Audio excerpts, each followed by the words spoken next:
Hello, very good morning. Good morning, ma'am. Good morning, ma'am. Good morning. Good morning. Good morning, ma'am. Good morning, ma'am. Good morning.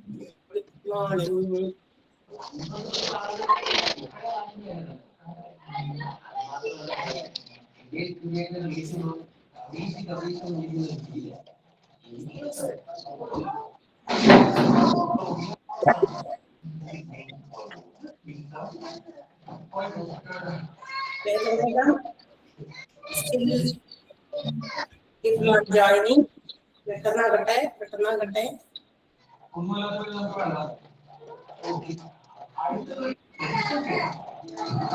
After joining the class, please mute your device. Excuse me, Akhila. Join ചെയ്ത് കഴിഞ്ഞാൽ അപ്പൊ തന്നെ ഒന്ന് mute ചെയ്യാം.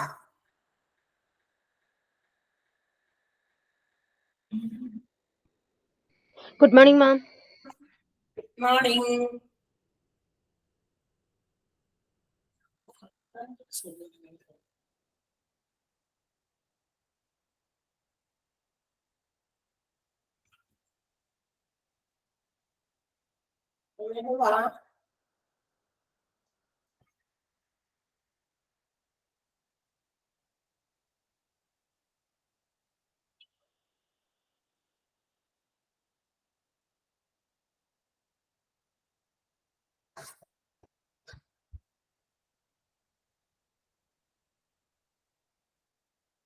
Okay, let's start. കുറച്ച് നേരത്തേക്ക് join ചെയ്തിരുന്നോളട്ടാ. ഒരു 2 minute മുമ്പൊക്കെ എല്ലാവരും കൂടി അങ്ങോട്ട് കയറുകയാണെങ്കിലേ, അല്ലെങ്കിൽ എന്ത് പറ്റുന്നറിയോ, നമ്മളെല്ലാവരും കൂടി എന്താ പറയാ ഷാർപ്പ് ടൈമിലേക്ക് കയറാൻ നിൽക്കുമ്പോ കുറെ പേർക്ക് കയറാൻ പറ്റില്ല. അപ്പൊ അവിടെ നിൽക്കുന്നവരൊക്കെ ആകും, നമുക്ക് അതിനകത്തേക്ക് ജോയിൻ ചെയ്യാൻ പറ്റാത്ത രീതിയിലാകും. അന്നേരം കുറച്ച് ബുദ്ധിമുട്ടായിരിക്കും കേട്ടോ. അപ്പൊ അതിനേക്കാളും ഭേദം നമ്മൾ 2 മിനിറ്റ് മുമ്പ് ജസ്റ്റ് ജോയിൻ ചെയ്തിട്ട് വേണമെങ്കിൽ ഒന്ന് എന്തെങ്കിലും എടുക്കാനോ വേണ്ടിയിട്ടൊക്കെ അങ്ങോട്ട് കൊണ്ടൊക്കെ മാറിക്കോ, പ്രശ്നമില്ല. പക്ഷെ അത് ലാസ്റ്റ് മിനിറ്റിൽ നമ്മൾ കയറാൻ നോക്കുമ്പോഴാണ് ഈ തിക്ക് നിരക്ക് വരിക. എല്ലാവരും ഒന്ന് ജസ്റ്റ് ഒന്ന് ജോയിൻ ചെയ്തോട്ടെ എന്ന് വിചാരിച്ചു. കാരണം പ്രീവിയസ് ക്ലാസ്സിലൊക്കെ എനിക്കറിയാം എത്രത്തോളം കുട്ടികൾ ജോയിൻ ചെയ്തിരുന്നു എന്ന് നമുക്ക് ഏകദേശം ഒരു ഐഡിയ ഉണ്ടല്ലോ. അപ്പൊ ആ കുട്ടികളെ കാത്ത് നമ്മൾ അവിടെ അത്രയും പേരും കഴിഞ്ഞ ദിവസം കയറിയതാ. മോർ ദാൻ 100 ഉണ്ടായിരുന്നു, ഇപ്പൊ 100 പോലും ആയില്ല.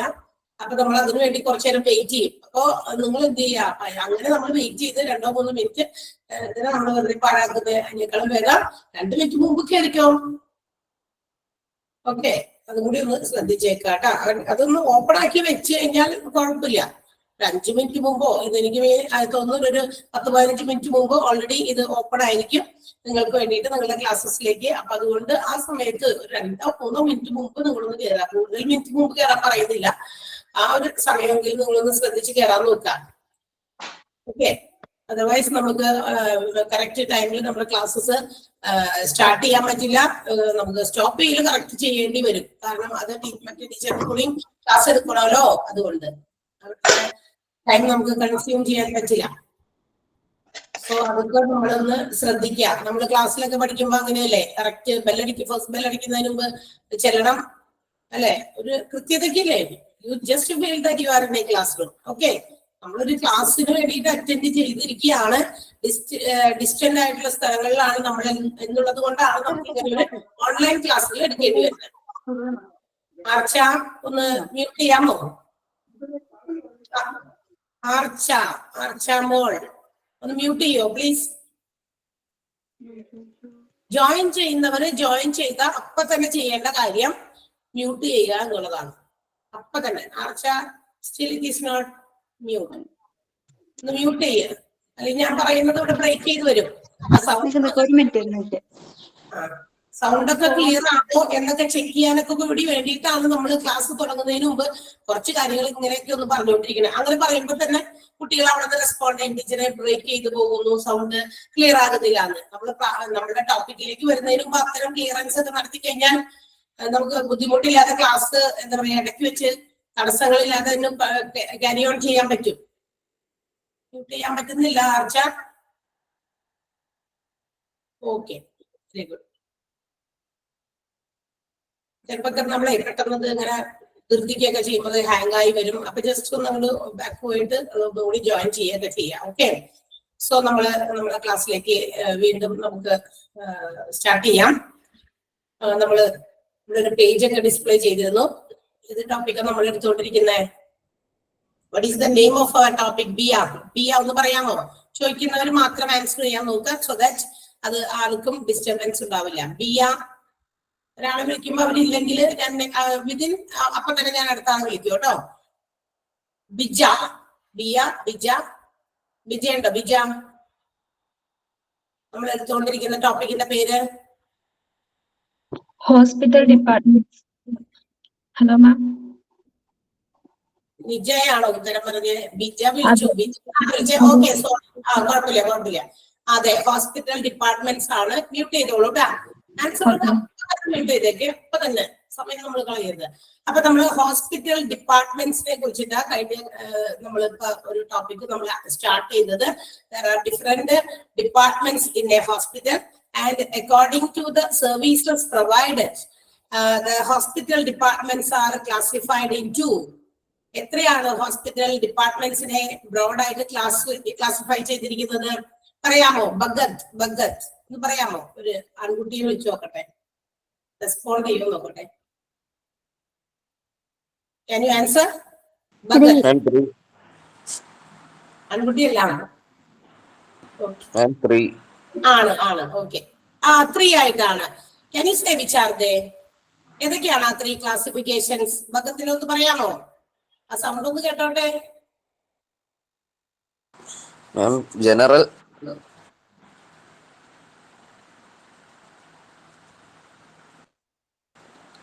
ആണോ? ഡിപ്പാർട്ട്മെന്റ്സിനെ 3 ആയി ക്ലാസിഫൈ ചെയ്തു എന്ന് പറഞ്ഞത് കറക്റ്റ് ആണ്. I am asking which are the 3 classifications of medical department, supportive department, yes, and administrative department. Good. Okay, mute ചെയ്തോളൂ ട്ടാ. അപ്പൊ ഇങ്ങനെ 3 ക്ലാസിഫിക്കേഷൻസ് ആണ് എന്ന് നമ്മൾ പറഞ്ഞു. Medical department, supportive department and administrative department. ഈ 3 ഡിപ്പാർട്ട്മെന്റുകൾ നമ്മൾ ക്ലാസ്സിൽ ഡിസ്കസ് ചെയ്ത് കഴിഞ്ഞു ഇല്ലേ? Which are the departments which comes under supportive departments? Which are the classifications of supportive departments? Chinnu ഒന്ന് പറയാമോ? ചിന്നു ഉണ്ടോ? Hello. Which are the classifications of supportive departments? Therapeutics and general. രണ്ടും നമ്മൾ പറഞ്ഞോളാം. Diagnostic, informative. Correct. Okay, supportive departments are classified into 4: therapeutic, general, diagnostic and informative. Which are the departments included in general departments? ഈ പറയുന്ന സപ്പോർട്ടീവിന്റെ ജനറലിൽ വരുന്ന ഡിപ്പാർട്ട്മെന്റുകൾ ഏതൊക്കെയാണെന്നാണ് അടുത്ത ചോദ്യം. അതുല്യ പറയാമോ? അതുല്യ is that? No, I think ദിവ്യ പറയാമോ? ദിവ്യ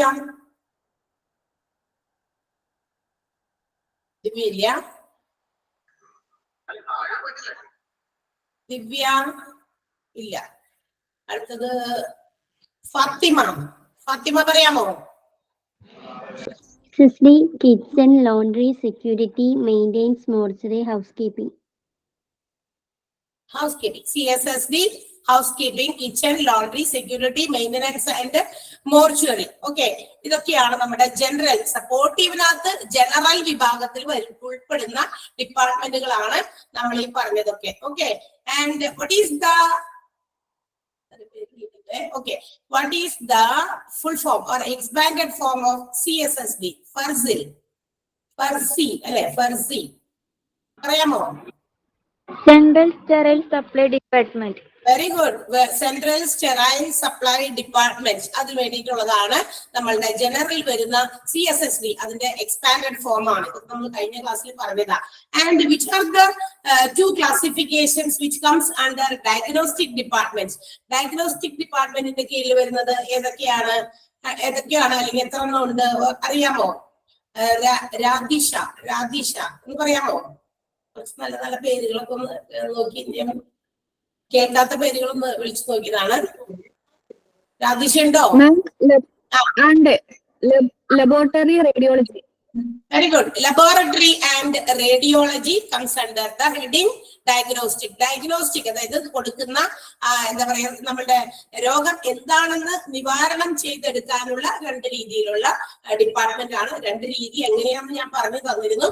അതൊക്കെ കുറച്ച് കൂടുതൽ നമുക്ക് വൈഡായിട്ട് പഠിക്കാൻ. ജസ്റ്റ് നിങ്ങളുടെ ഒന്ന് ഇൻഫോർമേഷൻ നിങ്ങൾക്കൊന്ന് പാസ് ചെയ്യാൻ വേണ്ടി മാത്രം നമ്മൾ അത്രയും ഡീറ്റെയിൽ ആയിട്ട് കാര്യങ്ങൾ പറഞ്ഞത്. ലാബില് ബോഡി ഫ്ലൂയിഡ്സുകൾ എടുത്ത് വെച്ചിട്ട് ടെസ്റ്റ് ചെയ്ത് നമുക്ക് രോഗം എന്താണെന്ന് നിർണ്ണയിക്കാം, നിശ്ചയിക്കാം, അല്ലെങ്കിൽ രോഗത്തിന്റെ കാര്യങ്ങൾ അവസ്ഥകളൊക്കെ മനസ്സിലാക്കാൻ വേണ്ടിയുള്ള ടെസ്റ്റ് ആണ് ലാബ്സിൽ നടക്കുക. അതാണ് ലബോറട്ടറി. റേഡിയോളജി നമ്മുടെ ശരീരത്തിന് അകത്തേക്ക് ഒരു ഇമേജിംഗ് പ്രൊസീജിയർ ആണ്, ഒരു ഇമേജിംഗ് പ്രോസസ് ആണ്. സ്പെഷ്യലി ഡിസൈൻഡ് ആയിട്ടുള്ള ക്യാമറാസ് ഫിറ്റ് ചെയ്തിട്ട് ഉള്ള ഇൻസ്ട്രുമെന്റ്സ് ശരീരത്തിന്റെ ബോഡിയുടെ അകത്തേക്ക് ഇന്നർ ഓർഗൻസിലെ കാര്യങ്ങൾ മനസ്സിലാക്കാൻ വേണ്ടിയിട്ടാണ്. അങ്ങനെയുള്ള എന്തെങ്കിലും പ്രശ്നങ്ങൾ കൊണ്ട് ഉണ്ടാകുന്ന ഡിസീസസ് അത് ക്യൂർ ചെയ്യണമെങ്കിൽ അത് എന്താണെന്ന് മനസ്സിലാക്കണം. അപ്പൊ അത് കണ്ടെത്തണം. കാണാനായിട്ട് നമുക്ക് എപ്പോഴും ഇങ്ങനെ ഓപ്പറേഷൻ ചെയ്ത് മൂച്ചൊക്കെ എടുത്ത് വെച്ചിട്ടൊക്കെ നോക്കേണ്ട ആവശ്യമില്ല. ടെക്നോളജി ഡെവലപ്ഡ് ആയി. So according to the technology development we also have to be developed അല്ലെ. നമ്മളും അതനുസരിച്ച് വികസിച്ചുകൊണ്ടിരിക്കുകയാണ്.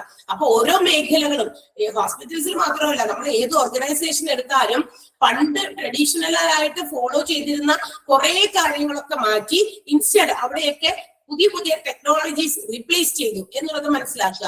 അപ്പൊ ഈ പറയുന്ന കീറിമുറുകിൽ ഇപ്പൊ നോക്കിയാൽ പണ്ടൊക്കെ എന്തെങ്കിലുമൊക്കെ ചില ഇതുപോലെയുള്ള വയറിനകത്തൊക്കെ എന്തെങ്കിലുമൊക്കെ പ്രശ്നങ്ങളൊക്കെ ഉണ്ടെങ്കിൽ എന്താ പറയാ റിമൂവ് ചെയ്ത് ഇപ്പൊ എന്താ പറയുക, ഉദാഹരണം ഈ സ്ത്രീകൾക്ക് വരുന്ന പ്രശ്നങ്ങളാണ് യൂട്രസ് റിമൂവ് ചെയ്ത് കളയുന്നത്. പണ്ടൊക്കെ ഇങ്ങനെ കീറി മുറിച്ച് വെച്ചിട്ട് അതെടുത്ത് കളയുന്നു. ഇന്ന് കീഹോൾ എന്താ പറയാ ചെറുതായിട്ട് കുഞ്ഞിതായിട്ട് ആ ഒരു ചെറിയ ഓപ്പണിങ്സ് മാത്രം നടത്തിയിട്ട് അങ്ങനെയും എടുത്ത് കളയുന്ന പ്രൊസീജിയേഴ്സ് ഒക്കെ ഉണ്ട്.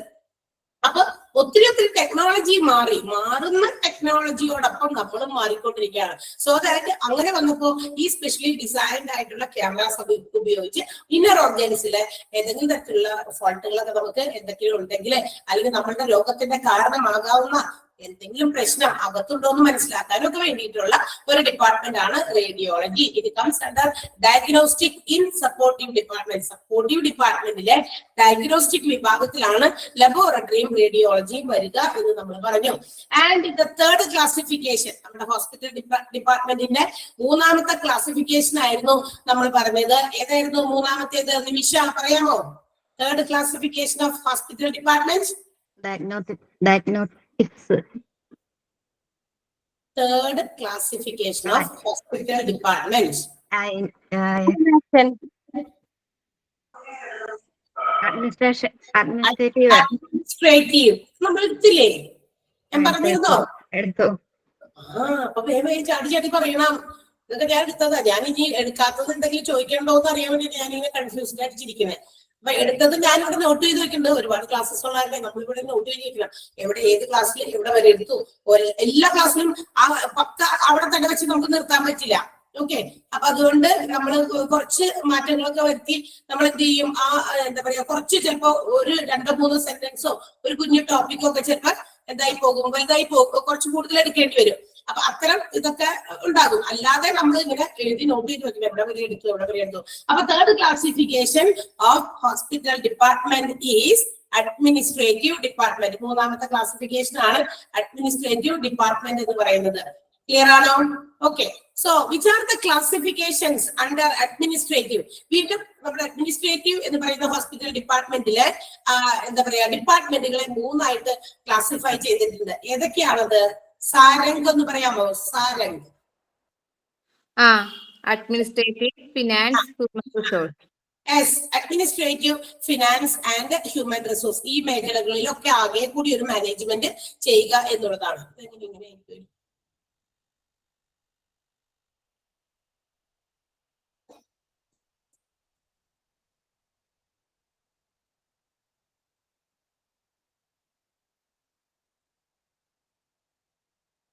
ഓക്കെ, സോ ഇനി അപ്പൊ നമ്മളുടെ ആ ഒരു പേജ്, ആ ഒരു ടേബിൾ ക്ലാസിഫിക്കേഷൻ നമ്മൾ ജസ്റ്റ് ഒന്ന് നോക്കി മനസ്സിലാക്കി നമുക്ക് കാര്യങ്ങളൊക്കെ ഓക്കെ ആയല്ലോ? ക്ലിയർ ആണല്ലോ എല്ലാവർക്കും? ഈ ഒരു പേജില് ഈസ് ദർ എനി ഡൗട്ട്? ഇന്നലെ ഡൗട്ട് ഉണ്ടായില്ല കേട്ടോ, ഇനി ഇന്നത്തെ ഡൗട്ട് ഉണ്ടെന്ന് പറയരുത്. ഓക്കെ, അല്ലെങ്കിൽ പിന്നെ എല്ലാ ദിവസവും ഈ ഡൗട്ട് തന്നെ നമ്മൾ ക്ലിയർ ചെയ്തുകൊണ്ടിരിക്കാം. So let's move to the next page. നമുക്ക് അടുത്ത പേജിലേക്ക് പോകാം. ഓക്കെ, ഫൈൻ ആണോ എല്ലാവരും? സന്തോഷമുണ്ടാ? Yes ma'am. വിരോധമൊന്നുമില്ലല്ലോ എന്നോട്? വിരോധമൊന്നുമില്ലല്ലോ എന്നോട്? ഇല്ല. നിങ്ങൾ എല്ലാവരും നല്ല കൃത്യമായിട്ട് ആൻസർ പറഞ്ഞു. Okay, very good. നല്ല കുട്ടികളൊക്കെയാണ്. അപ്പൊ എല്ലാവരും ഇതേപോലെ ചാടി ചാടി പെട്ടെന്ന് ഉത്തരങ്ങളൊക്കെ പറഞ്ഞു കഴിയുമ്പോ അപ്പൊ കഴിഞ്ഞ ദിവസമൊക്കെ ഇങ്ങനെ എന്തെങ്കിലുമൊക്കെ ഡൗട്ട് ഉണ്ടെങ്കിലോ ഒക്കെ നമുക്ക് ഒന്ന് ക്ലിയർ ആയാലും അതുപോലെ തന്നെ എന്താണ് നമ്മൾ ഇതൊക്കെ ഒന്ന് പഠിച്ചത് അല്ലെങ്കിൽ കണ്ടത് എന്നൊക്കെ ഒന്ന് റിക്കളക്ട് ചെയ്യാനും കൂടി വേണ്ടിയിട്ട് ജസ്റ്റ് ഒരു ചോദ്യങ്ങളൊക്കെ ചോദിച്ചു എന്ന് മാത്രമേ ഉള്ളൂ. എല്ലാ ദിവസവും നമുക്ക് ചിലപ്പോൾ ഇതുപോലെ ചോദ്യങ്ങൾ ചോദിച്ചുകൊണ്ടിരിക്കാൻ സമയം കിട്ടില്ല. ബിഗിനിങ് അല്ലേ, തുടക്കത്തിൽ ചിലപ്പോൾ നമുക്ക് അങ്ങനെയൊക്കെ പറ്റും. കുറച്ച് കഴിയുമ്പോൾ നമുക്ക് അങ്ങനെ അത്രയും കിട്ടില്ല. സോ അപ്പൊ നമ്മൾ പറഞ്ഞു 3 classifications of hospital department. നമ്മുടെ ഹോസ്പിറ്റൽസിന്റെ പ്രധാനപ്പെട്ട ഡിപ്പാർട്ട്മെന്റുകളെ 3ആയിട്ട് തരംതിരിച്ച കാര്യവും ആ 3 വീണ്ടുമുള്ള സബ് ക്ലാസിഫിക്കേഷൻസും ഒക്കെ നമ്മൾ കണ്ടു. ആ ഒരു പേജ് മാറ്റിവെച്ചു. നൗ ഇനി നമ്മൾ ഈ ഓരോ കണ്ട ഈ പറഞ്ഞ ഹോസ്പിറ്റൽ ഡിപ്പാർട്ട്മെന്റ്സ് ഇല്ലേ, അതിനെ കുറിച്ച് ഞാൻ അന്നേരം പറഞ്ഞപ്പോ തന്നെ പറഞ്ഞിരുന്നു ഇതൊക്കെ നമുക്ക് കുറച്ചുകൂടി ഇങ്ങനെ ഡീറ്റെയിൽഡ് ആയിട്ട് പഠിക്കാനുണ്ടെന്ന്. സോ നമ്മൾ ഡീറ്റെയിൽഡ് ആയിട്ടുള്ള പഠനത്തിലേക്കാണ് പോകുന്നത്. ഓക്കെ, സോ അത് നമ്മൾ പഠിക്കാൻ തുടങ്ങുന്നത് ഹോസ്പിറ്റൽ ഡിപ്പാർട്ട്മെന്റിന്റെ ക്ലാസിഫിക്കേഷൻസിൽ ഫസ്റ്റ് ക്ലാസിഫിക്കേഷൻ ആയ മെഡിക്കൽ ഡിപ്പാർട്ട്മെന്റിൽ നിന്നാണ് നമ്മൾ സ്റ്റാർട്ട് ചെയ്യുന്നത്. നമ്മൾ പഠിച്ചല്ലോ, hospital department is mainly classified into 3 and medical department, supportive department and administrative എന്നീ പറയുന്ന 3 രീതിയിൽ ക്ലാസിഫൈ ചെയ്തിട്ടുണ്ടെന്ന് പറഞ്ഞു. അതിലെ ആദ്യത്തേതിനെ വീണ്ടും നമുക്ക് ഒന്നുകൂടി പോസ്റ്റ്മോർട്ടം ചെയ്യാം. ഓക്കെ, അപ്പൊ നമ്മൾ പഠിക്കാൻ പോകുന്നത് മെഡിക്കൽ ഡിപ്പാർട്ട്മെന്റ് ആണ്. Medical department is classified into 2 എന്ന് നമ്മൾ പറഞ്ഞു. Which are they, Chandana? Medical department is classified into 2. Which are they, Chandana? Am I right? ഞാൻ പ്രൊനൗൺസ് ചെയ്ത് ശരിയാണോ എന്ന് അറിയില്ല.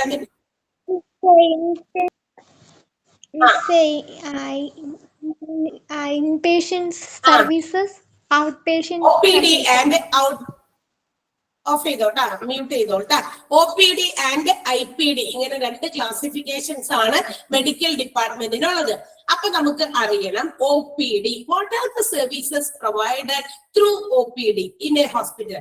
ഒരു ഹോസ്പിറ്റലിൽ OPD അതായത് ഔട്ട് പേഷ്യന്റ് ഡിപ്പാർട്ട്മെന്റ് മുഖേന ഏതൊക്കെ തരത്തിലുള്ള സേവനങ്ങൾ നൽകപ്പെടുന്നു, അതുപോലെ തന്നെ what are the services provided through inpatient department, inpatient ഡിപ്പാർട്ട്മെന്റിലൂടെ ഏതൊക്കെ തരത്തിലുള്ള സേവനങ്ങൾ നൽകപ്പെടുന്നു എന്നുള്ളതാണ് നമ്മൾ ഇനി അടുത്ത ടേബിൾ പഠിക്കാൻ പോകുന്നത്. അത് ഈസി അണ്ടർസ്റ്റാൻഡിങ്ങിന് വേണ്ടിയിട്ടാണ് ടേബിൾ ടാബുലർ ഫോമിൽ നിങ്ങളുടെ മുമ്പിൽ റെപ്രസെന്റ് ചെയ്തിരിക്കുന്നത്. ഒറ്റ നോട്ടത്തിൽ, ഒറ്റ ഗ്ലാൻസ് യു കൻ അണ്ടർസ്റ്റാൻഡ്. ഒറ്റ നോട്ടത്തിൽ നമുക്ക് കാര്യങ്ങൾ മനസ്സിലാക്കാൻ വേണ്ടിയിട്ടാണ് മെഡിക്കൽ ഡിപ്പാർട്ട്മെന്റ് എന്ന് എഴുതി. 2 classifications. In patient department provides in patient services, out patient department provides out patient services. അല്ലെ, ഇൻ പേഷ്യന്റ് ഡിപ്പാർട്ട്മെന്റുകാർ എന്ത് കൊടുക്കും? ഇൻ പേഷ്യൻസിന് വേണ്ട സേവനങ്ങൾ കൊടുക്കുന്നു. ഔട്ട് പേഷ്യന്റ് ഡിപ്പാർട്ട്മെന്റ് എന്ത് കൊടുക്കും? ഔട്ട് പേഷ്യൻസിന് വേണ്ട സേവനങ്ങൾ പ്രൊവൈഡ് ചെയ്യുന്നു. അപ്പൊ ഇതാണ് ആ 2 രീതിയിൽ ക്ലാസിഫൈ ചെയ്തിരിക്കുന്നത്. So let's go through. നമുക്ക് അത് എന്തൊക്കെയാണെന്ന് നോക്കാം. ഇൻ പേഷ്യന്റ് അതായത് ഹോസ്പിറ്റൽസിൽ നമ്മൾ വരുന്നു, നമ്മൾ കൺസൾട്ട് ചെയ്യുന്നു ഡോക്ടർ നമ്മുടെ രോഗത്തിന്റെ സീരിയസ്നെസ്സും അല്ലെങ്കിൽ എന്താ പറയാ കുറച്ച് ട്രീറ്റ്മെന്റ് കൂടുതൽ ആവശ്യമാണ്, കെയർ കൂടുതൽ ആവശ്യമാണ്, വീട്ടിൽ വിട്ടാൻ പറ്റില്ല, ആളെ നമുക്ക് അഡ്മിറ്റ് ചെയ്ത് പരിശോധിക്കണം, പിന്നെ വല്ല ട്രീറ്റ്മെന്റ് ഇടയ്ക്കിടയ്ക്ക് മരുന്നുകൾ കൊടുക്കാനോ ഇഞ്ചക്ഷൻ കൊടുക്കാനോ ഒക്കെ വേണ്ടിയിട്ടാണെങ്കിൽ patient should be admitted. അല്ലെ, അവിടെ കിടക്കണം. അല്ലെങ്കിൽ പോയിട്ട് ഒരു 10 മിനിറ്റ് കഴിഞ്ഞു അല്ലെങ്കിൽ 1 മണിക്കൂർ കഴിഞ്ഞു ഒരു ഇഞ്ചക്ഷൻ ഉണ്ട്, അങ്ങനെയല്ല. അല്ലെ, അത്തരം പേഷ്യൻസിന് വേണ്ടിയിട്ടുള്ളതാണ് ഈ സൗകര്യം. ഏത്?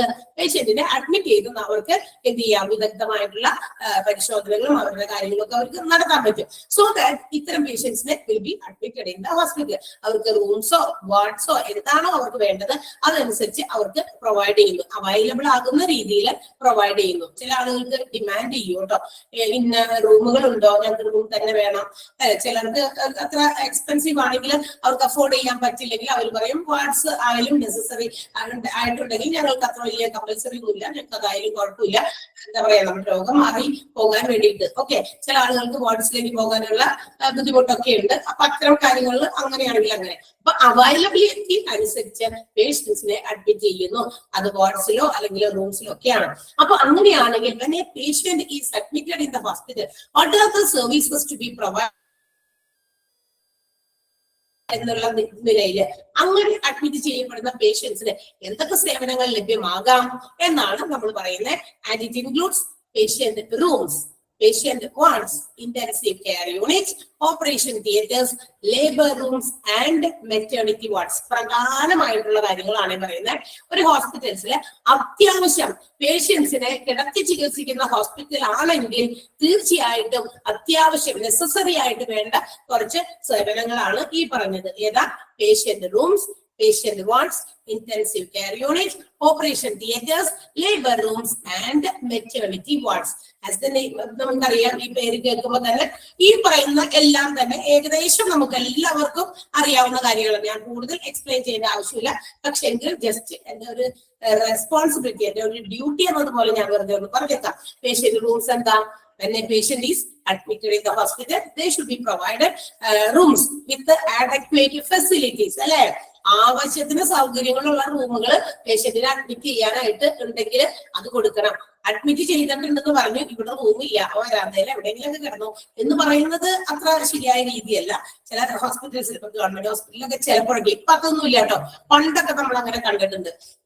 ഗവൺമെന്റ് ഹോസ്പിറ്റൽസിലേക്ക് ചെന്ന് കഴിഞ്ഞാൽ വരാന്തയിലൊക്കെ പേഷ്യൻസ് പാവങ്ങള് കിടക്കുന്ന കണ്ടിട്ടുണ്ട്. Because there is no wards available. വാർഡുകളോ അല്ലെങ്കിൽ ചിലപ്പോ ചിലർക്ക് ഇത്തരം എന്താ പറയില്ല ഈ റൂംസോ ഒക്കെ അവൈലബിൾ അല്ലാത്ത കാരണം കൊണ്ടായിരിക്കാം ഇങ്ങനെ. ചിലപ്പോ അവരെയൊക്കെ ഇവിടെ കുറച്ച് ഇരിക്കുക, അടുത്താണ് മാറുമ്പോ ചിലപ്പോ അവരെ മാറ്റിയിട്ട് അവര് മാറിക്കഴിയുമ്പോ ചിലപ്പോൾ കൊടുക്കാമെന്നുള്ള രീതിയിലൊക്കെ ആയിരിക്കും കുറച്ചു നേരത്തേക്കോ ചിലപ്പോൾ ദിവസങ്ങളൊക്കെ അവരവിടെ സ്റ്റേ ചെയ്യേണ്ടി വരും അല്ലെ.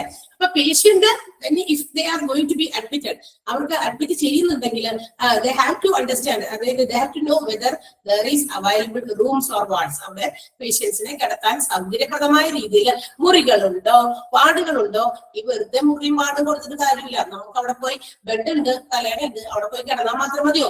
ഇല്ല, നമുക്ക് നമ്മളുടേതായ ഒരു പേഴ്സൺ എന്ന രീതിയിൽ വി ഹാവ് സം നെസസിറ്റീസ് അല്ലെ. നമുക്ക് കുറച്ച് നെസസിറ്റീസ് ഉണ്ട്. നമുക്ക് ടോയ്ലറ്റ് വേണം, വാഷ്റൂം വേണം അല്ലെ. അങ്ങനെയൊക്കെയുള്ള കാര്യങ്ങളൊക്കെ ആവശ്യമുണ്ട്. അത്യാവശ്യമായിട്ടുള്ള കാര്യങ്ങളെങ്കിലും അവൈലബിൾ ആകുന്ന അഡക്വേറ്റ് ആയിട്ടുള്ള രീതിയിലുള്ള റൂംസ് ഷുഡ് ബി പ്രൊവൈഡഡ്. അത് വേണം. അതൊരു ഇൻപേഷ്യന്റിന് കിട്ടേണ്ട സേവനമാണ്. ആൻഡ് ഓൾസോ അതേപോലെ തന്നെയുള്ളത് തന്നെയാണ് വാർഡ്സും. അപ്പൊ നമുക്ക് അത്ര വലിയ കാര്യമായിട്ട് ഇൻഫെക്റ്റഡ് ആകുന്ന, അതായത് പെട്ടെന്ന് പകരുന്ന രോഗങ്ങളൊന്നും ഇല്ലാത്ത എന്താ പറയാ പേഷ്യൻസ് ഒക്കെ ആണെങ്കിലും, അതുപോലെ തന്നെ നമ്മൾ എക്സ്പെൻസീവ് ആണ് റൂംസ് എങ്കിൽ നമുക്ക് നമ്മളുടെ ഒരു സൗകര്യം കൂടി നമുക്ക് വേണമെങ്കിൽ കൺവീനിയന്റ് ആയിട്ടുള്ള രീതിയിലുമാണെങ്കിൽ ഞങ്ങൾ വാർഡ്സിലായാലും കുഴപ്പമില്ല, നമുക്ക് അവിടെ സ്റ്റേ ചെയ്യാനായിട്ട്. അപ്പൊ വാർഡ്സും അതുപോലെ തന്നെ നല്ല ക്ലിയർ ആയിട്ടുള്ള ക്ലീൻ ആയിട്ടുള്ള ഹൈജീനിക് ആയിട്ടുള്ള വാർഡ്സും ഒരു ഹോസ്പിറ്റൽസിൽ വേണം അല്ലെ. വാർഡുകളൊക്കെ നമുക്ക് കണ്ടിട്ടുണ്ടല്ലോ. വാർഡുകൾ തന്നെ രണ്ട് രീതിയിലുണ്ട്. കോമൺ ആയിട്ടുള്ള വാർഡും ഉണ്ട്, ഏറ്റവും അവസാനം പറഞ്ഞിരിക്കുന്ന മെറ്റേണിറ്റി വാർഡും ഉണ്ട്. What is maternity? മെറ്റേണിറ്റി എന്താ? മാതൃത്വം അല്ലെ. അപ്പൊ നമുക്ക് എന്താ പറയാ, ഈ അമ്മ കുഞ്ഞ് നമുക്കറിയാലോ, കുട്ടികളൊക്കെ ജനിച്ചു കഴിഞ്ഞാൽ അപ്പൊ തന്നെ നീഡ് സം പ്രൈവസി അല്ലെ. അവർക്ക് കുറച്ച് പ്രൈവസി വേണം, കുട്ടികൾക്ക് പാല് കൊടുക്കാനും മറ്റുമൊക്കെ ആയിട്ട്. അപ്പൊ ഈ പറയുന്ന വരുന്നവരും പോകുന്നവരും ഒക്കെ കയറി ഇറങ്ങുന്ന സ്ഥലം ഒത്തിരി ഇപ്പൊ നമ്മൾക്കറിയാം, നമ്മളൊരു ഹോസ്പിറ്റലിൽ രോഗി കിടക്കുമ്പോൾ നമ്മളെ വിസിറ്റ് ചെയ്യുന്ന ആൾക്കാര് മേ ബി അതിനകത്ത് ഇൻക്ലൂഡ് ചെയ്യുന്ന എന്താ പറയാ മെൻസും അതുപോലെ തന്നെ ലേഡീസും ഒക്കെ ഉണ്ടാകും. അപ്പൊ ഇത്തരം റൂംസിലേക്ക് ഒരുപാട് പേരൊക്കെ കയറി ഇറങ്ങി വരുന്നത് ഒന്ന് കുറയ്ക്കാനൊക്കെ വേണ്ടിയിട്ടാണ് മെറ്റേണിറ്റി റൂം സെപ്പറേറ്റ് ആയിട്ട് പ്രൊവൈഡ് ചെയ്യുന്നത്. So that they can get some privacy, കുട്ടികൾക്ക് പാല് കൊടുക്കാനൊക്കെ ഉള്ള ഒരു പ്രൈവസി കിട്ടുന്ന ഒരു ഏരിയ പോലെ ഒരു മെറ്റേണിറ്റി വാർഡ്. അപ്പൊ അതിന്റെ കൂടെ ചേർത്ത് പറഞ്ഞു മാത്രമേ ഉള്ളൂ. മെറ്റേണിറ്റി വാർഡ് തന്നെയാണ്. ദാറ്റ് മീൻസ് അവിടെ ഇപ്പൊ ഒരു വാർഡ് എന്നൊക്കെ പറയുമ്പോൾ സിംഗിൾ റൂം പോലെ ഒറ്റക്കെട്ടിലും അവിടെ പേഷ്യന്റിന് കിടക്കാനോ അല്ലെങ്കിൽ വരുന്ന ഒരു ബൈസ്റ്റാൻഡർക്ക് കിടക്കാനുള്ള ഒരു ചെറിയ കുഞ്ഞ് എന്താ പറയാ ഒരു ചെറിയ ഒരു സാധനം ഉണ്ടല്ലോ അല്ലെ. ബെഞ്ചിനേക്കാൾ ഇച്ചിരി കൂടി വീതിയുള്ള ഒരു ബെഡ് എന്ന് പറയാൻ പറ്റില്ല, ഒരു കോട്ട അവിടെ ഇട്ടിട്ടുണ്ടായിരിക്കും. അപ്പൊ ഒരു ബൈസ്റ്റാൻഡർക്ക് ഒരാൾക്കൊക്കെ വേണമെങ്കിൽ രാത്രിയിൽ ആൾക്ക് കൂട്ട് നിൽക്കാൻ വേണ്ടിയിട്ട് വരുന്നവർക്ക് കിടക്കാനൊക്കെ ഉള്ള ഒരു സൗകര്യം പോലെ. അപ്പൊ അതുകൊണ്ടുണ്ടാവും. പക്ഷെ വാർഡ്സിലാണെങ്കിൽ എങ്ങനെ വരും? ചിലപ്പോ അത് വാർഡ്സിന്റെ ലെങ്ത് ആൻഡ് ബ്രെഡ്ത്ത് അനുസരിച്ച് എത്രയെങ്കിലും ഒക്കെ ബെഡുകളൊക്കെ ആയിരിക്കും. ചില ഹോസ്പിറ്റൽസിലൊക്കെ വലിയ ബെഡ്, കുറെ വാർഡില് എന്താ പറയുക കുറെ ബെഡുകളൊക്കെ ഇട്ടിട്ടുണ്ടായിരിക്കും. അപ്പുറം ഒക്കെ ആയിട്ട് പാസേജ് മാത്രം അപ്പുറത്തും ഇപ്പുറത്തൊക്കെ ബെഡ് ഇട്ടിട്ട് പിന്നെ എന്ത് ചെയ്യുന്നു, കുറച്ച് പാസേജ് നടക്കാനും, അതായത് ഡോക്ടേഴ്സിനും നഴ്സിനും ഒക്കെ വന്ന് റൗണ്ട്സിനൊക്കെ വന്ന് ചെക്ക് ചെയ്തൊക്കെ പോകാൻ സൗകര്യപ്രദമായ രീതിയിൽ ഓരോ ബെഡിന്റെ ഇടയിലും ഡിസ്റ്റൻസ് ഉണ്ടായിരിക്കും, ഒരു പാസേജും ഇട്ടിട്ടുണ്ടായിരിക്കും. അപ്പൊ സോ ദാറ്റ് അവർ വന്ന് ഓരോ പേഷ്യൻസിനെ നോക്കുന്നു, അവരുടെ കാർഡുകളൊക്കെ ചാർട്ടിൽ എഴുതി വെക്കുന്നു. റൗണ്ട് ചെയ്തവർക്ക് അങ്ങനെ പോകാൻ പറ്റും. ഓക്കെ, അപ്പൊ അങ്ങനെയുള്ള വാർഡ് പേഷ്യന്റിന്റെ റൂംസ് ആണെങ്കിൽ റൂംസ് പ്രൊവൈഡ് ചെയ്യണം, ആ വാർഡ്സ് മതിയെങ്കിൽ വാർഡ്സ് പ്രൊവൈഡ് ചെയ്യണം. മെറ്റേണിറ്റിക്ക് വേണ്ടിയിട്ടുള്ളത് സെപ്പറേറ്റ് ആയിട്ട് കീപ്പ് ചെയ്യേണ്ടത് ഇൻപേഷ്യന്റ് സർവീസസിൽ വരുന്ന കാര്യങ്ങളാണ്, ഇൻപേഷ്യൻസിന് കിട്ടേണ്ട സേവനങ്ങളാണ്. ആൻഡ് പിന്നെ പറഞ്ഞ എന്താ മൂന്നാമത്തെ ഇന്റൻസീവ് കെയർ യൂണിറ്റ്. എന്താ ഇന്റൻസീവ് കെയർ യൂണിറ്റ്? തീവ്ര പരിചരണ വിഭാഗം അല്ലെ, തീവ്ര പരിചരണ വിഭാഗം. ആസ് ദ നെയിം ഇൻഡിക്കേറ്റ്സ്, ആ പേര് പറയുന്നത് പോലെ തീവ്രമായ പരിചരണമാണ് അതിനകത്ത് കിടക്കുന്ന ആളുകൾക്ക് കൊടുക്കണ്ടേ. അങ്ങനെയുള്ള പേഷ്യൻസിനെയാണ് ഇങ്ങോട്ടേക്ക് മാറ്റുന്നത്.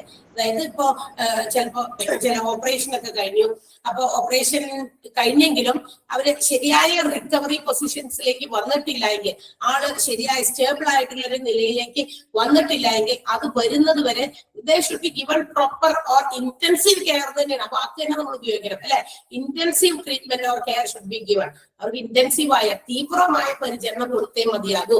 എന്നാൽ അവർക്ക് അപ്പൊ വേണ്ടിയിട്ട് സെപ്പറേറ്റ് ആയിട്ട് നേഴ്സ് അതിനകത്ത് വേണ്ട, എന്താ പറയുക, നമ്മൾ പഠിക്കുന്നുണ്ട് ആരൊക്കെയാണ് അതിനകത്ത് അവൈലബിൾ ആയിട്ട് വേണ്ടതെന്ന്. അതിനകത്ത് ഇല്ലെങ്കിൽ കൂടി അതിന്റെ പരിസരത്ത് എവിടെയെങ്കിലുമൊക്കെ ഉണ്ടാകണം. കാരണം എപ്പോഴാണ് ഇവർക്ക് ഇവരെ കൊണ്ട് ആവശ്യം വരിക, ഇവിടെ കിടക്കുന്ന ഡോക്ടേഴ്സിനെ ഇവരെ കൊണ്ട് ആവശ്യം വരിക എന്ന് പറയാൻ പറ്റില്ലല്ലോ. സോ അത്രയും അവര് എന്താ പറയാ വിളിച്ചാൽ പെട്ടെന്ന് വിളി കേൾക്കുന്ന സ്ഥലത്ത് തന്നെ ഫോണിൽ കൂടി വിളിച്ചാൽ വിളി കേൾക്കും. അങ്ങനെയല്ല ഉദ്ദേശിച്ചത്. അവിടെ വിളിക്കുമ്പോൾ തന്നെ എത്താൻ പറ്റിയ ഈ പറയുന്ന കുറച്ച് ആൾക്കാർ കൂടി അവിടെ വേണം. നാട്ടുകാരും വീട്ടുകാരും ഒന്നും അല്ല കേട്ടോ, അവിടെ പറയുന്നുണ്ട്, നമ്മൾ തൊട്ടടുത്ത് പറയുന്നുണ്ട്. അപ്പൊ പിന്നെ ഞാനിവിടെ വെറുതെ പറഞ്ഞ് സമയം കളയുന്നില്ല. അപ്പൊ intensive care unit, you know that അവിടെ കിടക്കുന്ന പേഷ്യൻസിന് they should be given intensive care. ആ വേർഡ് തന്നെ നമുക്ക് ഉപയോഗിക്കാം. ഒത്തിരി പരിചരണം ആവശ്യമുണ്ട്. അവരുടെ അടുത്ത് നിന്ന് അവരുടെ ഫുഡ് കൊടുക്കുന്ന കാര്യവും അവരെ ശുശ്രൂഷിക്കുന്ന കാര്യം, ചിലപ്പോൾ അവരെ തുടയ്ക്കണം, അങ്ങനെയുള്ള കാര്യങ്ങൾക്കൊക്കെ വേണ്ടിയിട്ട് ഉള്ള ഒരു സ്ഥലമാണ്. സ്പെഷ്യൽ കെയർ ആണ് അവിടെ കൊടുക്കുക. ഇപ്പൊ ഹോസ്പിറ്റലിലെ റൂംസിലോ വാർഡ്സിലോ ഒക്കെ ആണെങ്കിലോ ആ സമയങ്ങളിൽ വന്ന് മാത്രമേ ഡോക്ടേഴ്സോ നഴ്സോ അവരുടെ ഡ്യൂട്ടീസ് അവരെ എന്തൊക്കെയാണോ ചെയ്യേണ്ടത് അതനുസരിച്ച് ചെയ്തു പോകുന്നുള്ളൂ. അതേസമയം ഇന്റൻസീവ് കെയർ യൂണിറ്റ്സിലുള്ളവർക്ക് എപ്പോഴും ഓരോ മിനിറ്റുകൾക്കോ അല്ലെങ്കിൽ 5 മിനിറ്റ് കൂടുമ്പോഴോ എപ്പോഴും അടുത്തുനിന്ന് മാറാൻ പറ്റില്ല. ദാറ്റ്സ് ഓൾ, അത്രയേ ഉള്ളൂ. ഇനി എന്താണ് operation theatres, where the surgeries or some other procedures are made അല്ലെ. ഓപ്പറേഷൻസ് പെട്ടെന്ന് ഹോസ്പിറ്റലിലേക്ക് കൊണ്ടുവരുന്ന പേഷ്യൻസിന്, ഇൻപേഷ്യന്റ് ആയി കിടക്കുന്ന പേഷ്യൻസിന് പെട്ടെന്ന് അവരുടെ രോഗത്തിൽ ഏതെങ്കിലും തരത്തിലുള്ള ഫ്ലക്ച്വേഷൻസ് കണ്ടു കഴിഞ്ഞാൽ some may be suggested to take to the operation theatre. Operation പെട്ടെന്ന് വേണം, പെട്ടെന്ന് ചെയ്തില്ലെങ്കിൽ കുഴപ്പം അല്ലെ. അപ്പൊ അങ്ങനെയുള്ള കാര്യങ്ങൾക്ക് ഓപ്പറേഷൻ തിയേറ്റേഴ്സും എന്തായാലും ഒരു ഹോസ്പിറ്റലിൽ നിർബന്ധമാണ്.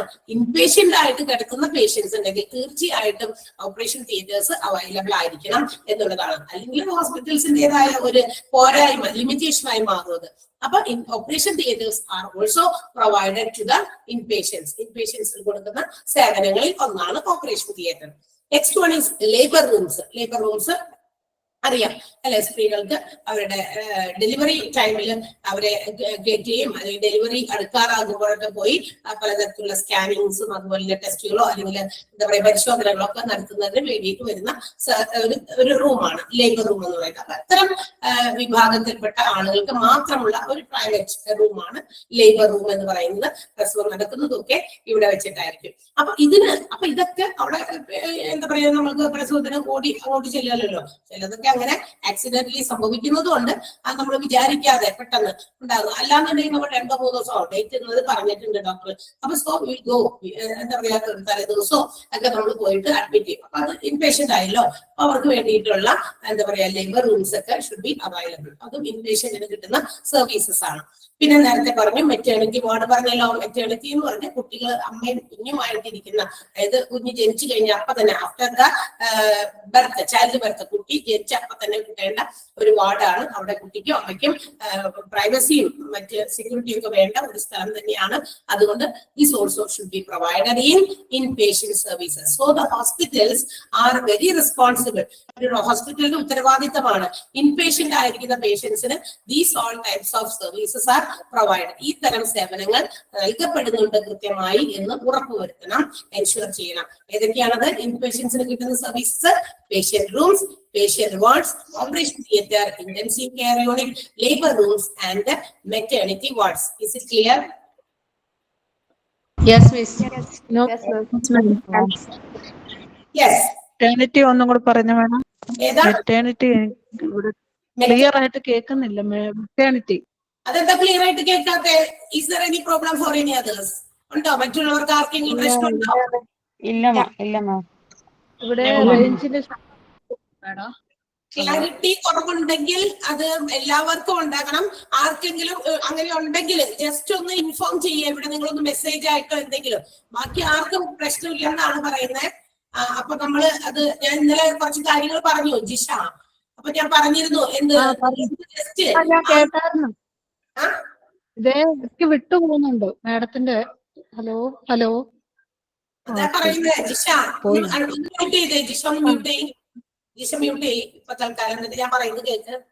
ഓക്കെ, ഇവിടെ വേറെ ആർക്കും അങ്ങനെ ഒരു വിട്ടു പോകുന്ന പ്രശ്നം ഇല്ല എന്നാണ് ഇപ്പൊ അവരെല്ലാവരും ഇവിടെ നോന്ന് ടൈപ്പ് ചെയ്തത്. ഓക്കെ, അതിന്റെ അർത്ഥം ജിഷയുടെ സൗണ്ടിന് മാത്രമാണ് പ്രശ്നം. ദാറ്റ് മീൻസ് ജിഷയുടെ എന്താ പറയാ നെറ്റ് ഇഷ്യൂസ് കൊണ്ടായിരിക്കാം. അപ്പൊ അങ്ങനെ വരുന്ന സമയത്ത് എന്താ ചെയ്യേണ്ടതെന്ന് ഇന്നലെ ഞാൻ പറഞ്ഞു. എന്താ ചെയ്യേണ്ടത്? Just leave the call. പെട്ടെന്ന് തന്നെ നമ്മളൊന്ന് ആ ലീവ് ചെയ്യുക, എന്നിട്ട് ഒന്നും കൂടി റീജോയിൻ ചെയ്യുക. അല്ലെങ്കിൽ നിങ്ങൾ കുറച്ചുകൂടി നല്ല റേഞ്ചുള്ള സ്ഥലത്തേക്ക് ഒന്ന് പതുക്കെ മാറി നിൽക്കുക. ഓക്കെ, അതുകൊണ്ടാ വിട്ടു പോണേ. നമ്മുടെ മാത്രം. അല്ലെങ്കിൽ വേറെ ആരെങ്കിലും അങ്ങനെ ഒരു ഇഷ്യൂ റേസ് ചെയ്തേനെ ഇവിടെ മെസ്സേജ് ആയിട്ട് അവരാരെങ്കിലും പറഞ്ഞേനെ മിൽസ് ഇങ്ങനെ സൗണ്ട് ബ്രേക്ക് ചെയ്ത് പോകുന്നു. അങ്ങനെയാണെങ്കിൽ നമ്മുടെ പ്രശ്നം. ഒരുപാട് പേര് പറയുകയാണെങ്കിൽ അത് നമ്മുടെ പ്രശ്നം. ഒരാൾക്കോ രണ്ടാൾക്കോ വരുന്ന മാത്രം പ്രശ്നമാണെങ്കിൽ അത് നമ്മളുടെ മാത്രം പ്രശ്നം, നമ്മുടെ നിങ്ങളുടെ മാത്രം പ്രശ്നം. അപ്പൊ അതൊന്ന് സോൾവ് ചെയ്യാൻ നമ്മൾ തന്നെ പെട്ടെന്ന് തന്നെ അതിനുള്ള നെക്സ്റ്റ് സ്റ്റെപ്പ് നമ്മൾ സ്വീകരിച്ചോളണം. ഓക്കെ, പറയാം ഇപ്പോ മെറ്റേണിറ്റി വാർഡ് എന്താണെന്ന്. ഞാനപ്പോ ഇൻ ബിറ്റ്വീൻ ആരും തടസ്സപ്പെടുത്തുന്നില്ലാത്തത് കൊണ്ടാണ് അങ്ങനെ ഒരു ഫ്ലുവന്റിൽ ആയിട്ട് അങ്ങോട്ട് പറഞ്ഞു പോയത്. പിന്നെ ഇത്രയും കാര്യങ്ങളൊക്കെ ഇത്രയും ഡീറ്റെയിൽ ആയിട്ട് പറയേണ്ടതും ആവശ്യമില്ല. പക്ഷെ എങ്കിലും നമ്മൾ ഒന്ന് ജസ്റ്റ് ഫസ്റ്റ് ക്ലാസ്സുകളൊക്കെ ആകുമ്പോൾ അത് നിങ്ങൾ അതിലേക്കൊക്കെ ഒന്ന് പതുക്കെ ഇറങ്ങി തിരിഞ്ഞ് ഉള്ളിലേക്ക് കയറുമ്പോഴേക്കും നിങ്ങൾ ഓക്കെ ആകും. അപ്പൊ അതുകൊണ്ടാണ് ഇത്രയും ഡീറ്റെയിൽ ആയിട്ട് കാര്യങ്ങൾ പറയുന്നത്. അല്ലെങ്കിൽ നമ്മൾ ഇത്രയും ഡീറ്റെയിൽ ആയിട്ട് ഇവിടെ പറയേണ്ട ആവശ്യമില്ല. ഓൾറെഡി ഡീറ്റെയിൽ ആയിട്ടുള്ള ടോപ്പിക് ഇതിന്റെ താഴെ കിടക്കുന്നുണ്ട്. അന്നേരം പറയേണ്ട ആവശ്യമുള്ളൂ. അപ്പൊ നിങ്ങളൊന്ന് ശ്രദ്ധിച്ചിരിക്കാം. നമ്മുടെ സൗണ്ട് എന്തെങ്കിലും കട്ട് ചെയ്ത് പോകുന്നുണ്ടെങ്കിൽ ജസ്റ്റ് ഒന്ന് പെട്ടെന്ന്, അപ്പൊ അതിനകത്ത് ആ സെക്കൻഡ് മതി, ആ വേഗം ഒന്ന് ലീവ് ചെയ്തിട്ട് ഒന്ന് ജോയിൻ ചെയ്യാം. ഓക്കെ, മെറ്റേണിറ്റി ആണെന്ന് പറഞ്ഞാൽ എന്താ പറയാ, നമ്മള് പ്രസവത്തിന് പോകും. പ്രസവിച്ച് കഴിയുമ്പോൾ അമ്മയും കുഞ്ഞും രണ്ടായി മാറിയല്ലോ. ഈ കുഞ്ഞിനെ നമുക്ക് അപ്പൊ തന്നെ കുഞ്ഞിനെ കിട്ടില്ലേ ഓടിക്ക വീട്ടിലേക്ക് പറയോ? ഇല്ല. അവിടെ നമ്മളെ ഒരു പ്രൈവറ്റ് ആയിട്ടുള്ള ഒരു എന്താ പറയാ റൂമിലേക്ക് മാറ്റും. റൂമല്ല, അത് വാർഡാണ്. ഇപ്പൊ ചിലരിങ്ങനെ റൂംസ് ഒക്കെ ചോദിക്കും. ആ റൂംസ് ചോദിക്കുന്നവർക്ക് റൂംസ് കൊടുത്തോ, കുഴപ്പമില്ല. If it is available. ഹോസ്പിറ്റൽസിൽ സെപ്പറേറ്റ് ചില ഒത്തിരി എന്താ പറയാ ക്യാഷ് ഉള്ളവരൊക്കെ ആണെങ്കിൽ നമുക്ക് റൂം മതി. നമുക്ക് വാർഡില് മറ്റുള്ളവരുടെ കൂടെ മിങ്കിൾ ചെയ്യാനായിട്ട് ആഗ്രഹിക്കാത്തവരൊക്കെ ഉണ്ടാകും. അതൊക്കെ ഓരോരുത്തരുടെ പേഴ്സണൽ കാര്യങ്ങളാണ്. അപ്പൊ അതുപോലെ അപ്പൊ റൂംസ് വേണ്ട. അതുപോലെ എന്താ പറയാ എല്ലാവർക്കും ചിലപ്പോൾ അഫോർഡ് ചെയ്യാൻ പറ്റുന്ന വരില്ല ഇത്തരം സിറ്റുവേഷൻസിൽ. അപ്പൊ അവരെന്ത് ചെയ്യും? വാർഡ്സിലായാലും കുഴപ്പമില്ല. അപ്പൊ വാർഡില് എന്ത് ചെയ്യാ? ഇവിടെ വാർഡിൽ കിടക്കുമ്പോൾ എന്താ പ്രശ്നം? അവിടെ അവർക്ക് സെപ്പറേറ്റ് ആയിട്ട് വാർഡ്സ് വേണം. കാരണം ആ വാർഡിൽ മെറ്റേണിറ്റി വാർഡിലേക്ക് അധികം പുരുഷന്മാരൊക്കെ അധികം വരുന്നത് അല്ലെങ്കിൽ അധികം നേരം അവിടെ സ്പെൻഡ് ചെയ്യാനൊന്നും ഇവര് അനുവദിക്കില്ല. കുറച്ചു നേരം ഉള്ള കാര്യങ്ങൾക്ക് വേണ്ടിയിട്ട് അവർക്ക് ചിലപ്പോൾ എന്തെങ്കിലുമൊക്കെ സഹായങ്ങളൊക്കെ എത്തിച്ചു കൊടുക്കേണ്ടി വരും. അതിനൊക്കെ കാര്യങ്ങൾ കഴിഞ്ഞാൽ നമുക്ക് വിത്തിൻ നോ ടൈം അവർക്ക് അവിടെ നിന്ന് പിരിഞ്ഞു പോകാം. അപ്പൊ കാരണം അവിടെ അവർക്ക് കുറച്ച് പ്രൈവസി ആവശ്യമുണ്ട്. കുട്ടികൾക്ക് പാലൂട്ടി വളർത്തണ്ടേ? അപ്പൊ നിങ്ങൾക്ക് പാലൊക്കെ കൊടുക്കുന്നത് നമുക്ക് കുറച്ച് സ്വകാര്യത ആവശ്യമുള്ള സ്ഥലമാണ്. അതുകൊണ്ടാണ് പറഞ്ഞത് മെറ്റേണിറ്റി വാർഡും ഒരു ഹോസ്പിറ്റലില് വേണ്ടത് അത്യാവശ്യമാണ്. Is it clear?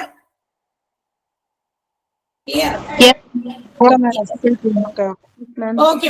സോ നമുക്ക് അപ്പൊ നമ്മളിപ്പോ പറഞ്ഞുകൊണ്ടിരിക്കുന്നത് മെഡിക്കൽ ഡിപ്പാർട്ട്മെന്റ് ആണ്. രണ്ടായിട്ട് ക്ലാസിഫൈ ചെയ്തിട്ടുണ്ടായിരുന്നു. IPD ഇൻപേഷ്യന്റ് ഡിപ്പാർട്ട്മെന്റ് എന്നും OPD ഔട്ട് പേഷ്യന്റ് ഡിപ്പാർട്ട്മെന്റ് എന്നും. അതില് ഇൻപേഷ്യന്റ് ഡിപ്പാർട്ട്മെന്റ് ഇൻപേഷ്യൻസിന് നൽകുന്ന സേവനങ്ങൾ, സർവീസസ്, അതാണ് ഈ ഫസ്റ്റ് ഹെഡില്. ആ ബോക്സിന്റെ ലെഫ്റ്റ് നിങ്ങളുടെ റൈറ്റ് ആയിരിക്കും. എന്റെ ലെഫ്റ്റ് ഹാൻഡ് സൈഡിൽ ഇരിക്കുന്ന ആ ഭാഗത്ത് കൊടുത്തിരിക്കുന്നത് പേഷ്യന്റിന് റൂം, പേഷ്യന്റിന് വാർഡ്, ഇന്റൻസീവ് കെയർ യൂണിറ്റുകൾ, അതുപോലെ operation theatre, labour room, maternity ward, ഇതൊക്കെ ഒരു ഹോസ്പിറ്റലിന്റെ ഇൻപേഷ്യൻസിന് കൊടുക്കേണ്ട സേവനങ്ങളാണ്. ഓക്കെ, ഇത്രയാ പറഞ്ഞേ. സോ ഇനി അതുപോലെ തന്നെ there is another department which is included in medical department. നമ്മുടെ മെഡിക്കൽ ഡിപ്പാർട്ട്മെന്റിന്റെ കീഴിൽ വരുന്ന രണ്ടാമത്തെ ക്ലാസിഫിക്കേഷൻ ആയിരുന്നു OPD outpatient department. And this outpatient department provides various services to the outpatients. വന്നു പോകുന്ന ഡെയിലി വന്നു പോയി, ഡെയിലി വരേണ്ട ആവശ്യമില്ല കേട്ടോ ഹോസ്പിറ്റൽസിൽ, വന്നു പോകുന്ന ഓരോ ദിവസങ്ങളിലായിട്ട് വന്ന് ചികിത്സ തേടി പോകുന്ന പേഷ്യൻസിന്, അവരെയാണ് നമ്മൾ ഔട്ട് പേഷ്യൻസ് എന്ന് വിളിക്കുക. അങ്ങനെ വന്നു പോകുന്ന പേഷ്യൻസിന് should be provided some services. അവർക്കും ചില സേവനങ്ങൾ പ്രൊവൈഡ് ചെയ്യേണ്ടത് വളരെ അത്യാവശ്യമാണ്. ആൻഡ് ദേ ഇൻക്ലൂഡ്, അതിനകത്തെ കുറച്ച് കാര്യങ്ങളാണ് ഇവിടെ പറയുന്നത്, ഇതിനേക്കാൾ കൂടുതൽ താഴെയുണ്ട്. അപ്പൊ നിങ്ങൾ ഇനി ചോദ്യം വീണ്ടും റൈസ് ചെയ്യാൻ സാധ്യതയുണ്ട്, ഇതൊന്നും അല്ലല്ലോ ഇനിയും വരുമല്ലോ, ഇനി ഇതില്ലേ അതില്ലേ എന്നൊക്കെ ചോദിക്കുന്നത്. അതുണ്ട് കേട്ടോ, എല്ലാം ഉണ്ട്. ഓക്കെ, അപ്പൊ നമ്മൾ ജസ്റ്റ് ഒരു ഇതുപോലെ ഔട്ട് പേഷ്യന്റ് സർവീസസിന് സാധാരണ ഒരു ഹോസ്പിറ്റൽസിൽ പ്രൊവൈഡ് ചെയ്യേണ്ട എന്താ പറയുക, ചില എല്ലാ ഡിപ്പാർട്ട്മെന്റ് ഒന്നും വേണമെന്നൊന്നും ഇല്ലല്ലോ, ചില ഹോസ്പിറ്റൽസിൽ എല്ലാം ഇല്ലേ. പക്ഷെ ഇന്ന് ഒത്തിരി മൾട്ടി സൂപ്പർ സ്പെഷ്യാലിറ്റി ഹോസ്പിറ്റൽസ് ഒക്കെ ഓപ്പൺ ചെയ്തിട്ടുണ്ട്. അതിന്റെ അർത്ഥം അവിടെയൊക്കെ എല്ലാം, അതായത് ഏത് രോഗക്കാർക്ക് വന്നാലും അവർക്ക് എന്താ പറയാ ട്രീറ്റ്മെന്റ് അവൈലബിൾ ആക്കുന്ന രീതിയിലുള്ള OP വിഭാഗങ്ങളൊക്കെ പ്രവർത്തിക്കുന്ന ഹോസ്പിറ്റൽസും ഉണ്ട്. അപ്പൊ അതിൽ കുറച്ചെണ്ണം ഇവിടെ പറയുന്നുണ്ട്. ഇത് കൂടാതെയും ഉണ്ടെന്നാണ് ഞാൻ പറഞ്ഞു തന്നെ. നിങ്ങൾ ഇങ്ങോട്ട് ചോദ്യം ചോദിക്കുന്നതിന് മുമ്പ് ഞാൻ അങ്ങോട്ട് പറയാണ്, ഇതിൽ ഉൾപ്പെടാത്തത് നമ്മൾ താഴെ നോട്ട്സിൽ പഠിക്കുന്നുണ്ട്, അന്നേരം പറയാം. അപ്പൊ എന്തൊക്കെയാന്ന് നമുക്ക് നോക്കാം. Which are the services given by the out patient department to the patients. വന്നു പോകുന്ന പേഷ്യൻസിന് പ്രൊവൈഡ് ചെയ്യുന്ന എന്താ പറയാ ഔട്ട് പേഷ്യന്റ് സർവീസസ് എന്തൊക്കെയാണെന്നാണ് നമ്മൾ പറയാൻ പോകുന്നത്. First one casualty, then cardiology, dermatology, ear nose throat, ENT. Unmute ചെയ്യരുത് പ്ലീസ്, ഒന്ന് മ്യൂട്ട് ചെയ്യൂ, ആരാണ്ട് അൺമ്യൂട്ട് ചെയ്തു. Okay, dermatology, ENT, ear nose throat, geriatrics, gastroenterology, general surgery, obstetrics, pediatrics, hematology, neurology, oncology and ophthalmology. ഒറ്റ വാക്കിൽ നമുക്ക് ഇതൊക്കെ എന്തുമായിട്ട് ബന്ധപ്പെട്ടതാണെന്ന് ഒറ്റ സെന്റൻസോ അല്ലെങ്കിൽ ഒരു ഫ്രേസോ ആയിട്ട് നമുക്കൊന്ന് പറഞ്ഞു നോക്കാം. എന്തൊക്കെയാണ് ഈ ഓരോന്നിലും വരുന്നതെന്ന് നമുക്ക് ജസ്റ്റ് ഒന്ന് നോക്കാം. എന്തൊക്കെയാണ്? ഫസ്റ്റ് വൺ ഏതാ നമ്മൾ പറഞ്ഞ OP വിഭാഗത്തില് നൽകപ്പെടുന്ന സേവനങ്ങളിൽ ആദ്യത്തേതാണ് casualty. What is casualty for? Is there any other name for casualty? ഉണ്ടോ? Emergency department. അത്യാഹിത വിഭാഗം. മ്യൂട്ട് ചെയ്തോളാം. ഓക്കെ, കാഷ്വാലിറ്റി ആണ് ഫസ്റ്റ് ഡിപ്പാർട്ട്മെന്റ്. ഔട്ട് പേഷ്യന്റിന് നൽകപ്പെടുന്ന ആദ്യത്തെ സേവനം. കാരണം ഒരു ഹോസ്പിറ്റലിന്റെ എൻട്രൻസ് കയറി ചെന്നാൽ നമ്മൾ മിക്കവാറും ആദ്യം കാണുന്നത് ഐ തിങ്ക് കാഷ്വാലിറ്റി തന്നെയാണെന്നാണ് തോന്നുന്നത്. അതുകൊണ്ടാണ് അത് ആദ്യം കൊടുത്തേക്കണേ. ഓക്കെ, കാഷ്വാലിറ്റി അത്യാഹിത വിഭാഗം എന്ന് വെച്ചാൽ അത്യാസന്നമായിട്ട് അത്യാവശ്യമായ ട്രീറ്റ്മെന്റ് ആവശ്യമുള്ള പേഷ്യൻസിനെ കൊണ്ടുവരുന്ന സ്ഥലം. It is also known as emergency department എന്നൊരു പേരുണ്ട്. ആക്സിഡന്റ് ആൻഡ് എമർജൻസി ഡിപ്പാർട്ട്മെന്റ് എന്നും പേരുണ്ട്. A&E ഡിപ്പാർട്ട്മെന്റിനും ഇതിന് പേരുണ്ട്. Okay, casualty department, emergency department, accident and emergency department, A&E. Accident and എമർജൻസിനെ ഒന്ന് ഷോർട്ട് ആക്കി A&E ഡിപ്പാർട്ട്മെന്റ് എന്നും ഇതിന് പേരുണ്ട്. ഓക്കെ, അപ്പൊ ഓർത്തിരിക്കാൻ പേരുകളൊക്കെ casualty, emergency, accident and emergency, A&E department. One word objective ടൈമിലൊക്കെ വരുമല്ലോ. Okay, so what is it for? എന്തിനാണ് കാഷ്വാലിറ്റി? അതായത് ലൈഫ് ത്രെട്ടനിങ് ഇൽനെസ്സുമായിട്ട് with patients those who are brought by or with life threatening illness or disease will be treated or first given the treatment in this department. ഇത് ഭയങ്കര ജീവൻ മരണ പോരാട്ടം എന്നൊക്കെ നമ്മൾ പറയും അല്ലെ. അതാണ്, അതായത് ജീവൻ കിട്ടോ ഇല്ലേ എന്ന് ഉറപ്പില്ലാത്ത സിറ്റുവേഷൻസിൽ അങ്ങനെ കൊണ്ടുവരുന്ന പേഷ്യൻസിനെ നമുക്ക് പോയി ഡോക്ടറെ കാണാൻ വേണ്ടി ചീട്ടെടുക്കാൻ നിന്ന് കുറെ ലൈൻ നിന്ന് അതിന് സ്പെൻഡ് ചെയ്യണം ടൈം. പിന്നെ ഡോക്ടർ നമ്മുടെ ടേൺ, ആ ചീട്ടെടുത്തതിന്റെ പ്രകാരം നമ്മുടെ ടേൺ വരാൻ വേണ്ടി ഡോക്ടറുടെ റൂമിന്റെ മുമ്പിൽ കുറെ നേരം കാത്തു നിന്ന് ഇങ്ങനെ എത്തുന്ന സമയത്ത് ആള് ഇല്ലാണ്ടായി പോകും അല്ലെ. അപ്പൊ അതിന് സമയമില്ല. So they have to be get immediate treatment. അങ്ങനെ വരുന്ന പേഷ്യൻസിന് പെട്ടെന്ന് ട്രീറ്റ്മെന്റ് കിട്ടേണ്ടതാണ്. അങ്ങനെയുള്ളവരെ പ്രവേശിപ്പിക്കുന്ന ഫസ്റ്റ് കൊണ്ടുവരുന്ന സ്ഥലമാണ് കാഷ്വാലിറ്റി. ഡീറ്റെയിൽ ആയിട്ട് താഴെ പഠിക്കുന്നുണ്ട് കേട്ടോ. ഓർക്കുക, patients those who are brought by എന്താ പറയാ ലൈഫ് ത്രെട്ടനിങ് ഇൽനെസ്, അതായത് ഭയങ്കരമായിട്ട് ജീവൻ മരണ പോരാട്ടത്തിൽ വന്ന ആളുകളെയാണ് ഈ ഒരു ഡിപ്പാർട്ട്മെന്റിൽ പ്രവേശിപ്പിക്കുക. എക്സാമ്പിൾ പറഞ്ഞു കഴിഞ്ഞാൽ ഹാർട്ട് അറ്റാക്ക്, ആക്സിഡന്റ്സ്, വലിയ ആക്സിഡന്റ് ഒക്കെ നടക്കുമ്പോൾ എന്താ പറയാ ഭയങ്കര വലിയ ആക്സിഡന്റ് ആണ്. അപ്പൊ ചിലപ്പോ അനങ്ങുന്നുണ്ടോ അല്ലെങ്കിൽ ശ്വാസം പോകുന്നുണ്ടോ എന്ന് പോലും അറിയാതെ പെട്ടെന്ന് വാരിക്കൂട്ടി എടുത്തുകൊണ്ട് വരുന്ന സ്ഥലം. പോയിസണസ് ആയിട്ടുള്ള ചില സിറ്റുവേഷൻസിലൂടെ കടന്നുപോയ പേഷ്യൻസിനെ, അതായത് വല്ല പാമ്പ് കടിയേറ്റതോ അല്ലെങ്കിൽ മറ്റേതെങ്കിലും ഭയങ്കര പോയിസണസ് സ്വന്തമായിട്ട് സെൽഫ് ഹാം ചെയ്യുന്ന ആൾക്കാരും ഉണ്ടല്ലോ. എന്താ പറയാ ആത്മഹത്യ ഒക്കെ ചെയ്യാനായിട്ട് ശ്രമിച്ചു. പെട്ടെന്ന് നമ്മൾ കണ്ടു. അപ്പൊ അതിൽ നിന്ന് എന്താ പറയാ എടുത്തോണ്ട് ഓടി വന്നു. ചിലപ്പോ അതുപോലെ അത് എന്താ പറയാ അത്യാസന്ന നിലയിലായിരിക്കും കൊണ്ടുവരിക. അപ്പൊ അത്തരം പിന്നെ മിക്കവാറും ഇതിനകത്തൊക്കെ കൊണ്ടുവരുന്ന പേഷ്യൻസ് കൂടുതലും ആംബുലൻസിലൊക്കെ ആയിരിക്കും ഇതിനകത്തേക്ക് കൊണ്ടുവരിക. പെട്ടെന്ന് വഴിയുന്നോ അല്ലെങ്കിൽ ഏതെങ്കിലും വീടുകളിൽ നിന്നോ എവിടെ നിന്നായാലും പെട്ടെന്ന് കൊണ്ടുവരുന്ന ഒരു സ്ഥലമാണ് കാഷ്വാലിറ്റി. ഇനി ഇതിനു വേണ്ടി മാത്രമാണോ കാഷ്വാലിറ്റി? ഇതാണ് ശരിക്കും കാഷ്വാലിറ്റിയുടെ എന്താ പറയാ ഡിപ്പാർട്ട്മെന്റ് എന്ന് പറയുന്നത്. പക്ഷെ ഈ രാത്രി കാലങ്ങളിൽ OP ഒക്കെ ഇല്ലേ, ഈ ഔട്ട് പേഷ്യന്റ് ഡിപ്പാർട്ട്മെന്റില് ഔട്ട് പേഷ്യന്റ് സർവീസസ് നൽകപ്പെടുന്നതിന് ഒരു പ്രത്യേക ടൈമൊക്കെ ഉണ്ട്. ഇപ്പൊ രാവിലെ 8 മണി മുതൽ വൈകുന്നേരം 5 മണി വരെ OP ടിക്കറ്റ് കൊടുക്കുന്നുള്ളൂ. ചിലയിടത്ത് കാലത്ത് എന്താ പറയാ 7 മണി മുതൽ ഉച്ചയ്ക്ക് 2 മണി വരെ. അതിനുശേഷം no OP ടിക്കറ്റ് പ്രൊവൈഡഡ്. അങ്ങനെയൊക്കെ ഉണ്ട് ചില ഹോസ്പിറ്റൽസ് പോളിസീസ്, അതായത് ആശുപത്രിക്കാരുടെ പോളിസീസ് അനുസരിച്ച് അത് അങ്ങനെ മാറിക്കൊണ്ടിരിക്കും. എങ്ങനെയൊക്കെ ആയിക്കോട്ടെ. പക്ഷെ അത്തരം സമയം കഴിഞ്ഞു കഴിഞ്ഞാൽ അത്രയും സമയത്ത് മാത്രമേ നമുക്ക് രോഗം വരാനുള്ളൂന്നുണ്ടാ. പ്രത്യേകിച്ച് നമുക്കൊന്നും വലിയ കുഴപ്പമില്ല. എന്നാലും എന്താ പറയാ കുറച്ച് പേടിക്കുന്ന രീതിയിലുള്ള കുട്ടികളൊക്കെ ഉള്ളവർക്ക് മനസ്സിലാകും. അത് ചെറിയ കുട്ടികളൊക്കെ നമുക്ക് ചിലപ്പോൾ രാത്രിയിലൊക്കെ പെട്ടെന്ന് കുറെ കരച്ചില് എന്താന്ന് കാര്യം മനസ്സിലാകുന്നില്ല. കാര്യം കുട്ടികൾക്ക് നമ്മൾ എന്ത് ചെയ്യും, ഓടും. പക്ഷെ അവിടെ OP പ്രവർത്തിപ്പിക്കണം ആ സമയത്ത് ഉണ്ടാവുമോ? ഇല്ല. So we go to the casualty. അപ്പൊ നമ്മൾ നേരെ പോകുന്നത് കാഷ്വാലിറ്റിയിൽ പോയിട്ട് വേഗം സീറ്റ് ഇരിക്കോ കാര്യം പറയോ വേഗം തന്നെ അവിടെയുള്ള അവൈലബിൾ ആയിട്ടുള്ള ഡ്യൂട്ടി ഡോക്ടേഴ്സിനെ കാണിക്കുന്നു. നമ്മുടെ കാര്യം കഴിഞ്ഞ് നമ്മൾ വീട്ടിൽ പോകുന്നു. ഓക്കെ. അപ്പൊ കാഷ്വാലിറ്റി മെയിൻ ആയിട്ട് അതിന് വേണ്ടിയിട്ടുള്ളതാണ്. ഏതിന്?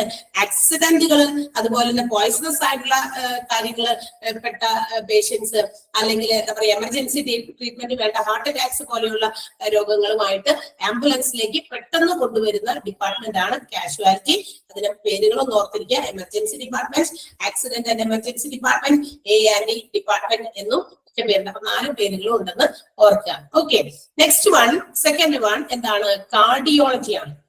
Cardiology is the study of medicine related to our heart. അതെ, നമ്മുടെ ഹാർട്ടുമായിട്ട് ബന്ധപ്പെട്ട പല രോഗങ്ങൾക്കും അല്ലെ, നമ്മുടെ ഹാർട്ടിനകത്ത് ഉണ്ടാകുന്ന പല പ്രശ്നങ്ങൾ. ഇന്ന് ഏറ്റവും കൂടുതൽ ആളുകൾ ഫേസ് ചെയ്യുന്ന രോഗം റിലേറ്റഡ് ടു ഹാർട്ട് തന്നെയാണ്. എവിടെയും നമുക്ക് കേൾക്കാം ഹാർട്ട് അറ്റാക്സ്, കുഴഞ്ഞു വീണുള്ള മരണം ഒക്കെ ഒത്തിരി. കാരണം ഒരുപാട് ഒരു പരിധി വരെ ഇതിന്റെയൊക്കെ കാര്യങ്ങൾ നമ്മുടെ ലൈഫ് സ്റ്റൈലാണ്, നമ്മുടെ ഫുഡ് ഹാബിറ്റ്സ് ആണ്, നമ്മളുടെ എന്താ പറയാ എക്സസൈസ് ഇല്ലായ്മയാണ്, നമ്മളുടെ ഫുഡിന്റെ കഴിക്കുന്ന രീതികൾക്കും വ്യത്യാസമൊക്കെ ഉണ്ട്. അപ്പൊ ഒത്തിരി നമ്മളെല്ലാവരും ഭയങ്കര ബിസിയാണല്ലോ. ബിസി ലൈഫിലൂടെ കടന്നു പോകുന്ന നമുക്ക് എന്താ പറയാ എപ്പോഴും ബിസിയാണ്. തിന്നാൻ പോലും നേരമില്ല. മര്യാദയ്ക്ക് ഒന്ന് ഇരുന്ന് റിലാക്സ് ചെയ്ത് കഴിക്കാൻ നേരമുണ്ടോ? ഇല്ല. നേരം തെറ്റിയുള്ള ഭക്ഷണക്രമങ്ങള്. അതെ. പിന്നെ പെട്ടെന്ന് നമുക്ക് എന്താ പറയാ രാവിലെ എഴുന്നേറ്റ് ധൃതി പിടിച്ചിട്ടൊന്നും ഉണ്ടാക്കാൻ നേരമില്ല. എന്ത് ചെയ്യുന്നു? നേരെ തന്നെ ബാഗും തൂക്കി പോകും, അടുത്ത കടയില് ഫാസ്റ്റ് ഫുഡ് ഓർഡർ ചെയ്യുക, കഴിക്കുക. ഓക്കെ. രാത്രിയാകുമ്പോ ഭയങ്കര ക്ഷീണം വന്നു കഴിഞ്ഞപ്പോ ഫുഡൊന്നും ഒക്കെ ഉണ്ടാക്കാൻ ഇനി നേരമില്ല, ഓർഡർ ചെയ്യാം, നമ്മുടെ വീടിന്റെ മുന്നിൽ വരും. അപ്പൊ അത് വാങ്ങിച്ച് കഴിക്കുന്നു. എല്ലാം നമ്മളുടെ കൺവീനിയൻസിലേക്ക് നമ്മളുടെ ലൈഫ് സ്റ്റൈലിനെ കുരുട്ടി മാറ്റി കൊണ്ടുവന്നു. ഓക്കെ. നമ്മൾ കഴിക്കുന്ന ഫുഡിൽ നിന്നും നമ്മൾ കഴിക്കുന്നതോടൊപ്പം തന്നെ അത് മുഴുവൻ നമ്മുടെ ആ കലോറീസ് മുഴുവൻ നമ്മൾ ബേൺ ചെയ്ത് പുറത്തേക്ക് കളയണം. പക്ഷെ we don't have any facility or നമുക്ക് അതിനുള്ള സമയമില്ല, ടൈമില്ല, ഫെസിലിറ്റീസ് ഒന്നും അവൈലബിൾ അല്ല. ഈ പറയുന്ന ജോലി തിരക്ക് ഒക്കെ ആയിട്ട് നമ്മൾ അങ്ങനെ എന്ത് ചെയ്യുന്നു? നമ്മുടെ റുട്ടീൻ അങ്ങനെ ചെലവഴിച്ചു കൊണ്ടുപോവുകയാണ്. അപ്പൊ അങ്ങനെ വന്നു കഴിഞ്ഞപ്പോ ഒത്തിരി പുതിയ രോഗങ്ങളൊക്കെ ഇങ്ങനെ വന്നു. അതിൽ ഏറ്റവും ഇമ്പോർട്ടന്റ് ആയിട്ട് ഇന്ന് നമ്മൾ കേൾക്കുന്ന കാര്യമാണ് ഈ പറയുന്ന ഹാർട്ടുമായിട്ട് ബന്ധപ്പെട്ട അസുഖങ്ങൾ, ഹാർട്ട് ഡിസീസസ് ആണ്. അപ്പൊ അതിനെ കുറിച്ചുള്ള പഠനം നടത്തുന്ന ഒരു ബ്രാഞ്ചാണ് കാർഡിയോളജി എന്ന് പറയുന്നത്. Not it?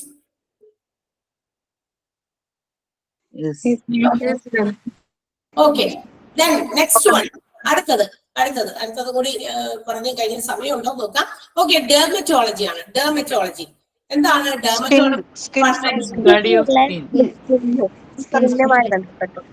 Okay, dermatology is the study of or the medical science which deals with the problems of skin. മാത്രമല്ല സ്കിൻ എന്ന് നമ്മൾ പണ്ടൊക്കെ അങ്ങനെയാണ്. ഡെർമറ്റോളജിസ്റ്റിനെ പോയി കാണും, കയ്യിൽ ചൊറിച്ചില് അല്ലെങ്കിൽ കയ്യിൽ എന്തെങ്കിലും പാട് അല്ലെങ്കിൽ എന്തെങ്കിലുമൊക്കെ ഈ സ്കിന്നിന്റെ പുറത്തുണ്ടാകുന്ന കാര്യങ്ങൾക്ക് വേണ്ടി കൂടുതലും നമ്മൾ ഈ ഒരു ഡെർമറ്റോളജി ഡിപ്പാർട്ട്മെന്റിനെ നമ്മൾ ഡിപ്പെൻഡ് ചെയ്തിരുന്നത്. പക്ഷെ ഇന്ന് വൈഡ് റേഞ്ച് ഓഫ് എന്താ പറയാ ട്രീറ്റ്മെന്റുകളാണ് പ്രൊവൈഡഡ് ത്രൂ ദിസ് ഡെർമറ്റോളജി, ഈ ഒരു വിഭാഗത്തിലൂടെ നൽകപ്പെടുന്നത്. ഓക്കെ. ഒത്തിരി കാര്യങ്ങൾ ഇതിനകത്ത് ട്രീറ്റ് ചെയ്യപ്പെടുന്നുണ്ട്. നോട്ട് ഓൺലി സ്കിൻ മാത്രമല്ല ഹെയർ പ്രോബ്ലംസ്, നെയിൽ പ്രോബ്ലംസ്, നെയിലില് നഖമൊക്കെ അതിനുണ്ടാകുന്ന പ്രശ്നങ്ങൾ, അപ്പൊ നഖത്തിന് എന്താ പ്രശ്നങ്ങളൊക്കെ ചിലർ വിചാരിക്കും ഉണ്ട് ഇഷ്ടംപോലെ നെയിൽ പ്രോബ്ലംസും ഉള്ള ആളുകളുണ്ട്. പിന്നെന്താ, ആൻഡ് ആഫ്റ്റർ ഓൾ ഇതിനേക്കാൾ എല്ലാം ഉപരി ഇന്ന് കുറച്ച് കൂടുതൽ ട്രീറ്റ്മെന്റ് പ്രൊവൈഡ് ചെയ്യുന്ന ഒരു മേഖലയാണ് കോസ്മെറ്റിക് പ്രോബ്ലംസ്, അല്ലെ?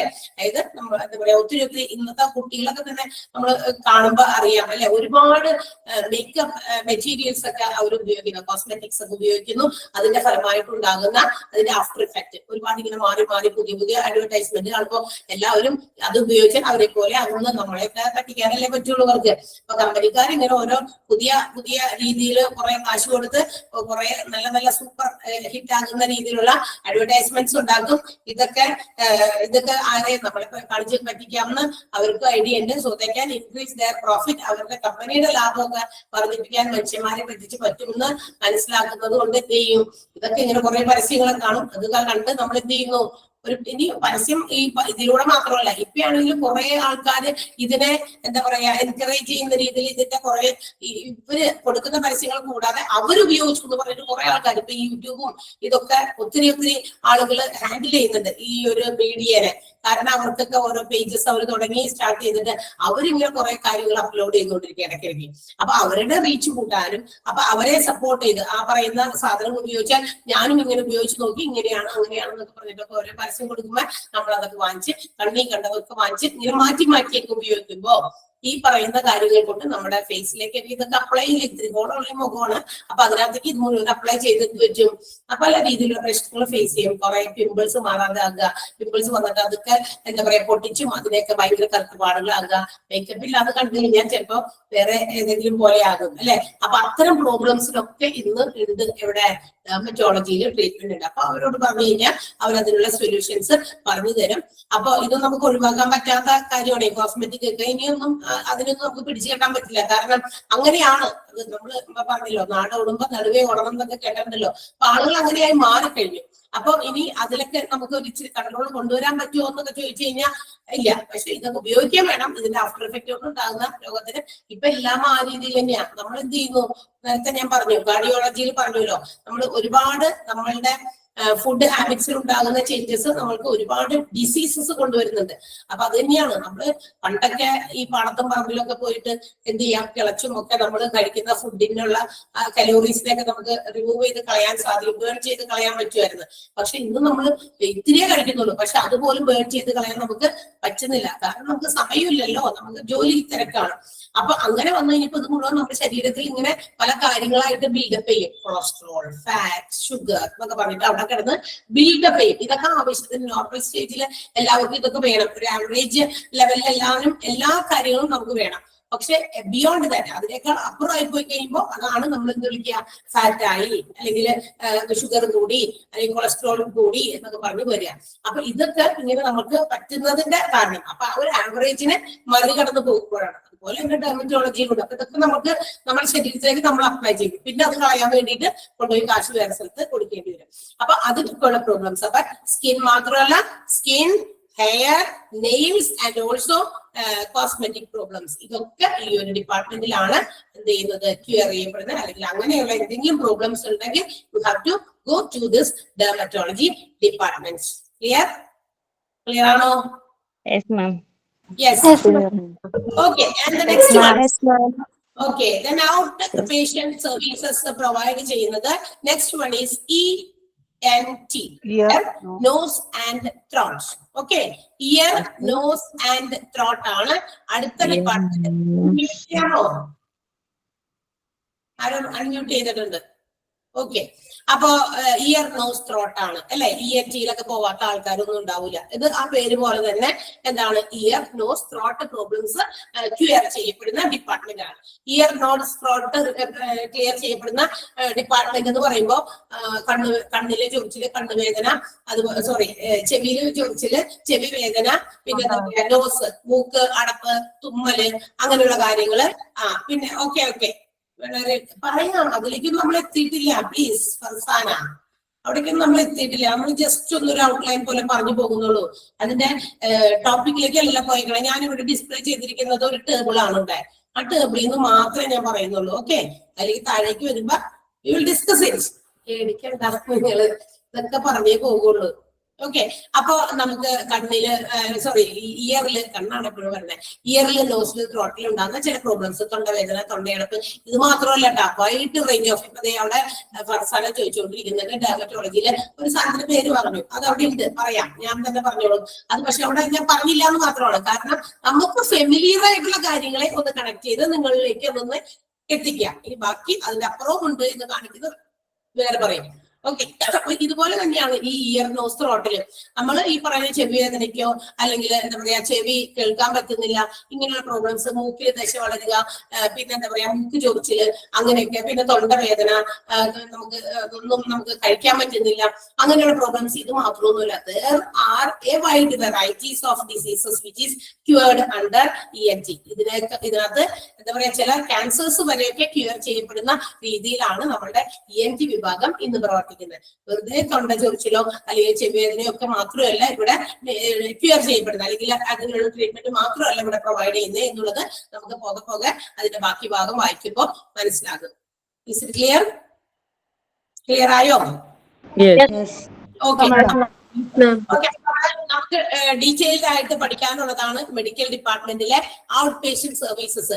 അതിൽ ഞാനിപ്പോ 1, 2, 3, 4 എണ്ണേ പറഞ്ഞുള്ളൂ. Casualty, cardiology, dermatology and ENT. Okay,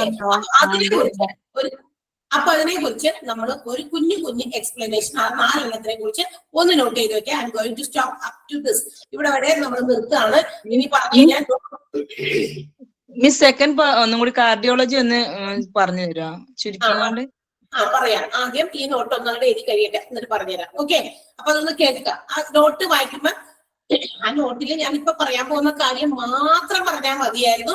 പക്ഷെ അതിന് എന്താണെന്ന് ഒക്കെ ഒന്നിങ്ങനെ പറഞ്ഞുകൊണ്ടിരുന്നു, കുറച്ച് ഉദാഹരണമൊക്കെ. എന്തുകൊണ്ട് അങ്ങനെ കാർഡിയോളജി എന്ന് പറയുന്ന ഡിപ്പാർട്ട്മെന്റ് ഇന്ന് എല്ലാ ഹോസ്പിറ്റൽസിലും ഉണ്ട്. എന്തുകൊണ്ടാണ് അതങ്ങനെ വർദ്ധിച്ചു വരുന്നത്? കാരണം ഹാർട്ടുമായിട്ട് ബന്ധപ്പെട്ട രോഗങ്ങളാണ് ഇന്ന് കൂടുതലും. അതുകൊണ്ട് മിക്ക ഹോസ്പിറ്റൽസിലും കാർഡിയോളജി വിഭാഗം ഇത് പ്രവർത്തിക്കുന്നുണ്ട്.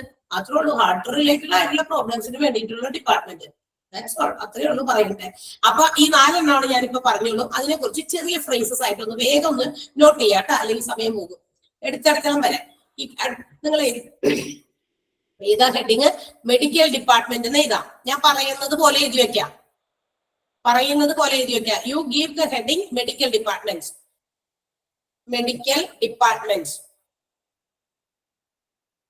ആൻഡ് അണ്ടർലൈൻ ചെയ്യാം. Below that write out patient services. അതിന്റെ താഴെ എഴുതാം ഔട്ട് പേഷ്യന്റ് സർവീസസ് എഴുതാം. ഏത് ടോപ്പിക്കിന്റെ കീഴിൽ എന്താണ് എന്ന് അറിയാൻ വേണ്ടിയിട്ടാണ്. അല്ലാണ്ട് ഈ നിങ്ങൾക്ക് തന്നിരിക്കുന്ന പ്രിന്റ് ഔട്ടിന്റെ മുഴുവൻ നോട്ട്സ് വീണ്ടും നമ്മൾ എഴുതേണ്ട ഒരു ആവശ്യമില്ല. എഗെയിൻ ഞാൻ പറയുകയാണ്, ഇനി ഇതല്ലാതെ വേറെ സെപ്പറേറ്റ് നോട്ട് ഇല്ല. അതാണ് നിങ്ങൾക്ക് തന്നിരിക്കുന്ന നോട്ട്. ഏതെങ്കിലും ചെറിയ കാര്യങ്ങളെ കുറിച്ച് ഇപ്പൊ ഞാൻ ഉദാഹരണം കാണിച്ചു തരാം എങ്ങനെയാണ്. അത് ഞാൻ ടീച്ചേഴ്സിനോട് പറഞ്ഞു കൊടുത്തത്. എന്തെങ്കിലും കുഞ്ഞു കാര്യങ്ങളെ കുറിച്ച് എന്തെങ്കിലും മ്യൂട്ട് ചെയ്യാമോ? മ്യൂട്ട് പേരൊന്ന് പറയോ? നിഷ. ഓക്കെ, മ്യൂട്ട് ചെയ്തോ കേട്ടോ. അപ്പൊ എന്തെങ്കിലും എക്സ്പ്ലനേഷന്റെ ആവശ്യമില്ല, അത് ക്ലാസ്സിൽ തന്നെ കൊടുക്കണം.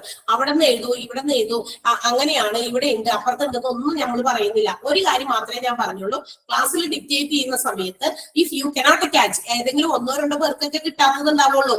കാരണം അവര് ഇച്ചിരി എഴുതാൻ സ്ലോ ആയതുകൊണ്ട് മാത്രം. ബാക്കിയുള്ളവർ അത് ക്ലിയർ ആയിട്ട് എഴുതിയിട്ടുണ്ടാവും. അങ്ങനെയുണ്ടെങ്കിൽ മാത്രം ഈ 2 ക്ലാസ്സും കഴിഞ്ഞതിന് ശേഷം അതൊന്ന് അവരോട് ഡിക്റ്റേറ്റ് ചെയ്ത്, ആരെങ്കിലും എഴുതിയവരുണ്ടെങ്കിൽ ഒന്ന് ഡിക്റ്റേറ്റ് ചെയ്ത് തരാൻ പറയാ. എന്നിട്ട് മാത്രം നിങ്ങൾ ലീവ് ചെയ്താൽ മതി. നിങ്ങൾ എന്തോരം നേരം വേണമെങ്കിൽ ഇവിടെ ഇരുന്നോ, ഗ്രൂപ്പായിട്ട് ഇവിടെ ഇരുന്നോ, ഒരു കുഴപ്പമില്ല. ഓക്കെ, അപ്പൊ അങ്ങനെ ക്ലിയർ ചെയ്ത് പോകുക. അല്ലാതെ കാര്യങ്ങളൊന്നും മുന്നോട്ട് പോകില്ല. ബിക്കോസ് നോക്കി ഇപ്പൊ 120 പിള്ളേര്. നിഷയാണ്, എന്നാണ്, ജെ അല്ല. Okay, so write. Out patient services എഴുതിയില്ലേ, അതില് ഏന്ന് നമ്പർ ഇടാം. ഒരു ഏന്ന് ഒരു സ്മോൾ ലെറ്റർ നമ്പർ ഇടാം. കാഷ്വാലിറ്റി എന്ന് എഴുതാം. കാഷ്വാലിറ്റി എന്ന് എഴുതാം. ഒരു ഹൈഫൺ ഇടാം.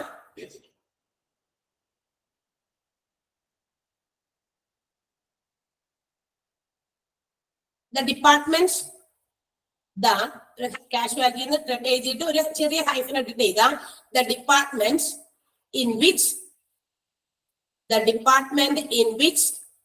patients are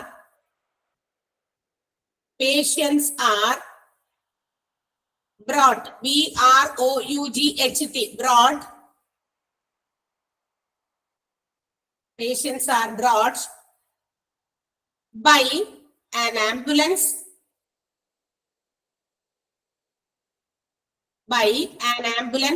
with emergency situation, emergency, EMERGENCY, emergency situation. ആംബുലൻസില് എമർജൻസി സിറ്റുവേഷൻസിൽ ആളുകളെ പേഷ്യൻസിനെ കൊണ്ടുവരുന്ന ഡിപ്പാർട്ട്മെന്റ്, അതാണ് casualty. Just write next one, cardiology. എല്ലാവരും എഴുതിയെടുക്കണം. ഇനി വേറൊരു നോട്ട് ചോദിച്ചു ഇവിടെ ആരും പിന്നാലെ പോകരുത്. നിഷാ മിസ്സിന്റെ ആ നോട്ട് വന്നില്ലല്ലോ, പോയില്ലല്ലോ എന്നൊക്കെ പറയരുത് കേട്ടോ, പ്ലീസ് റിക്വസ്റ്റ്. ഞാനിവിടെ പറയുന്ന കാര്യം ഇവിടെ ആ നോട്ടാണ് പറയുന്നത്. നിങ്ങളുടെ കയ്യിൽ മുമ്പിൽ നിങ്ങൾക്ക് എല്ലാവരുടെയും കയ്യിലുള്ള ആ പ്രിന്റഡ് നോട്ട് തന്നെയാണ് ഇവിടെ ഡിസ്പ്ലേ ചെയ്തിരിക്കുന്നത്. അതാണ് ആരും ഇവിടെ പറയുന്നത്. അതിന്റെ എക്സ്ട്രാ പറയുന്നത് ചില ഉദാഹരണങ്ങളോ ചില റിലേറ്റ് ചെയ്യാനോ കണക്ട് ചെയ്യാനോ പറയുന്ന കാര്യം മാത്രമാണ്. അതിന്റെ കാര്യം മാത്രം നിങ്ങൾ അറിഞ്ഞാൽ മതി, അപ്പുറത്തേക്കൊന്നും പോകേണ്ട ആവശ്യമില്ല. പക്ഷെ നമ്മളൊരു കാര്യം ഇങ്ങനെ ഇതാണ് എന്ന് പറഞ്ഞ് പോകാൻ പറ്റില്ലല്ലോ. ഒരു രീതിയൊക്കെ ഇല്ലേ അത്, അതിനെയൊക്കെ ഒന്ന് കണക്ട് ചെയ്യിപ്പിക്കാൻ. ആ ഒരു കാര്യം എടുത്ത് പറയുന്നത് മാത്രമേ ഉള്ളൂ. യു ആർ നോട്ട്, നിങ്ങൾ പഠിക്കാനുള്ളത് കാണാതെ മനസ്സിലാക്കി പഠിക്കേണ്ടത് ഈ നോട്ട് തന്നെയാണ്, വേറെ നോട്ടൊന്നുമില്ല. അതർവൈസ് ടീച്ചർമാർ ക്ലാസ്സിൽ തരുന്ന നോട്ട്, വേറെ ഒരു നോട്ടും ഇല്ല. ഇടയ്ക്കിടയ്ക്ക് വീണ്ടും ചോദിച്ചുകൊണ്ടിരിക്കുന്നത് പ്ലീസ്. ഇത് തന്നെ ഞാൻ എല്ലാ ക്ലാസ്സിലും കയറി എപ്പോഴും പറയുന്നത്. എന്നിട്ടും ചിലർ വീണ്ടും ചോദിക്കുന്നുണ്ട്, ആ ക്ലാസ്സിൽ അപ്പുറത്തെ ടീച്ചറിന്റെ നോട്ട് വന്നില്ലല്ലോ. കാർഡിയോളജി ഒരു ഹൈഫൻ ഇട്ടിട്ട് എഴുതാ. Department handling, HANDLING, handling the diseases, please miss ഒന്നുകൂടി പറയൂ. the department handling, HANDLING, handling the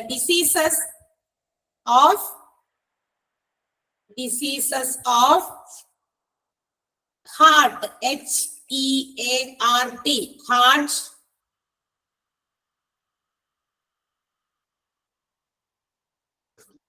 related to diseases, handling the diseases of heart. അത്രേ ഉള്ളൂ, അത്ര വായിക്കാൻ മതിയത്. വിശദീകരണങ്ങൾ വേറെ ഉണ്ട്. നമ്മൾ അവിടെ ഇതിപ്പോ ജസ്റ്റ് ഒന്ന് അറിയാൻ വേണ്ടി, ഇന്ന ഡിപ്പാർട്ട്മെന്റിൽ എന്താ നടക്കുന്നതെന്ന് അറിയാൻ വേണ്ടി മാത്രം. Next one, dermatology. DERMATOLOGY, dermatology. Put a hyphen and write the explanation. The branch of medical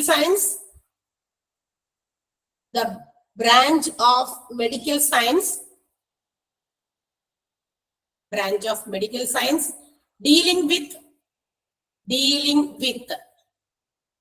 skin, hair, HAIR, hair, nails,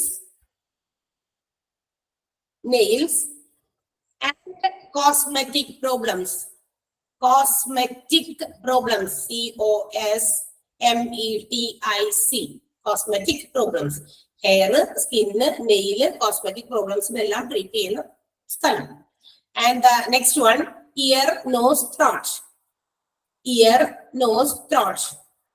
അടുത്ത ദിവസം വരുമ്പോ ചോദിക്കുമ്പോ ജസ്റ്റ് ഓടി പെട്ടെന്ന് ചാടി പറയാനുള്ളതാ. അധികം സമയം നമുക്ക് കളയാൻ പറ്റില്ല അത് ചോദിച്ചേ. അപ്പൊ പെട്ടെന്ന് ടക്കട്ടൊക്കെയെന്ന് ഉത്തരം പറഞ്ഞു കഴിഞ്ഞാൽ എളുപ്പത്തിൽ നമുക്ക് പോർഷൻസിലേക്ക്, അതൊന്ന് റീകളക്ഷന് വേണ്ടിയിട്ടാണ് അങ്ങനെ ഒന്ന് ചോദിക്കുന്നത്. അല്ലാതെ അതൊന്നും അങ്ങനെ വരുമ്പോ ഒരു നല്ല രീതിയല്ലല്ലോ, അതുകൊണ്ടാണ് അങ്ങനെ ചെയ്യുന്നത് കേട്ടോ. Ear, nose, throat. ഹൈഫൻ ഇടാ. ഓക്കെ ഷാമി ലീവ് ചെയ്തു. The departments which deals with problems of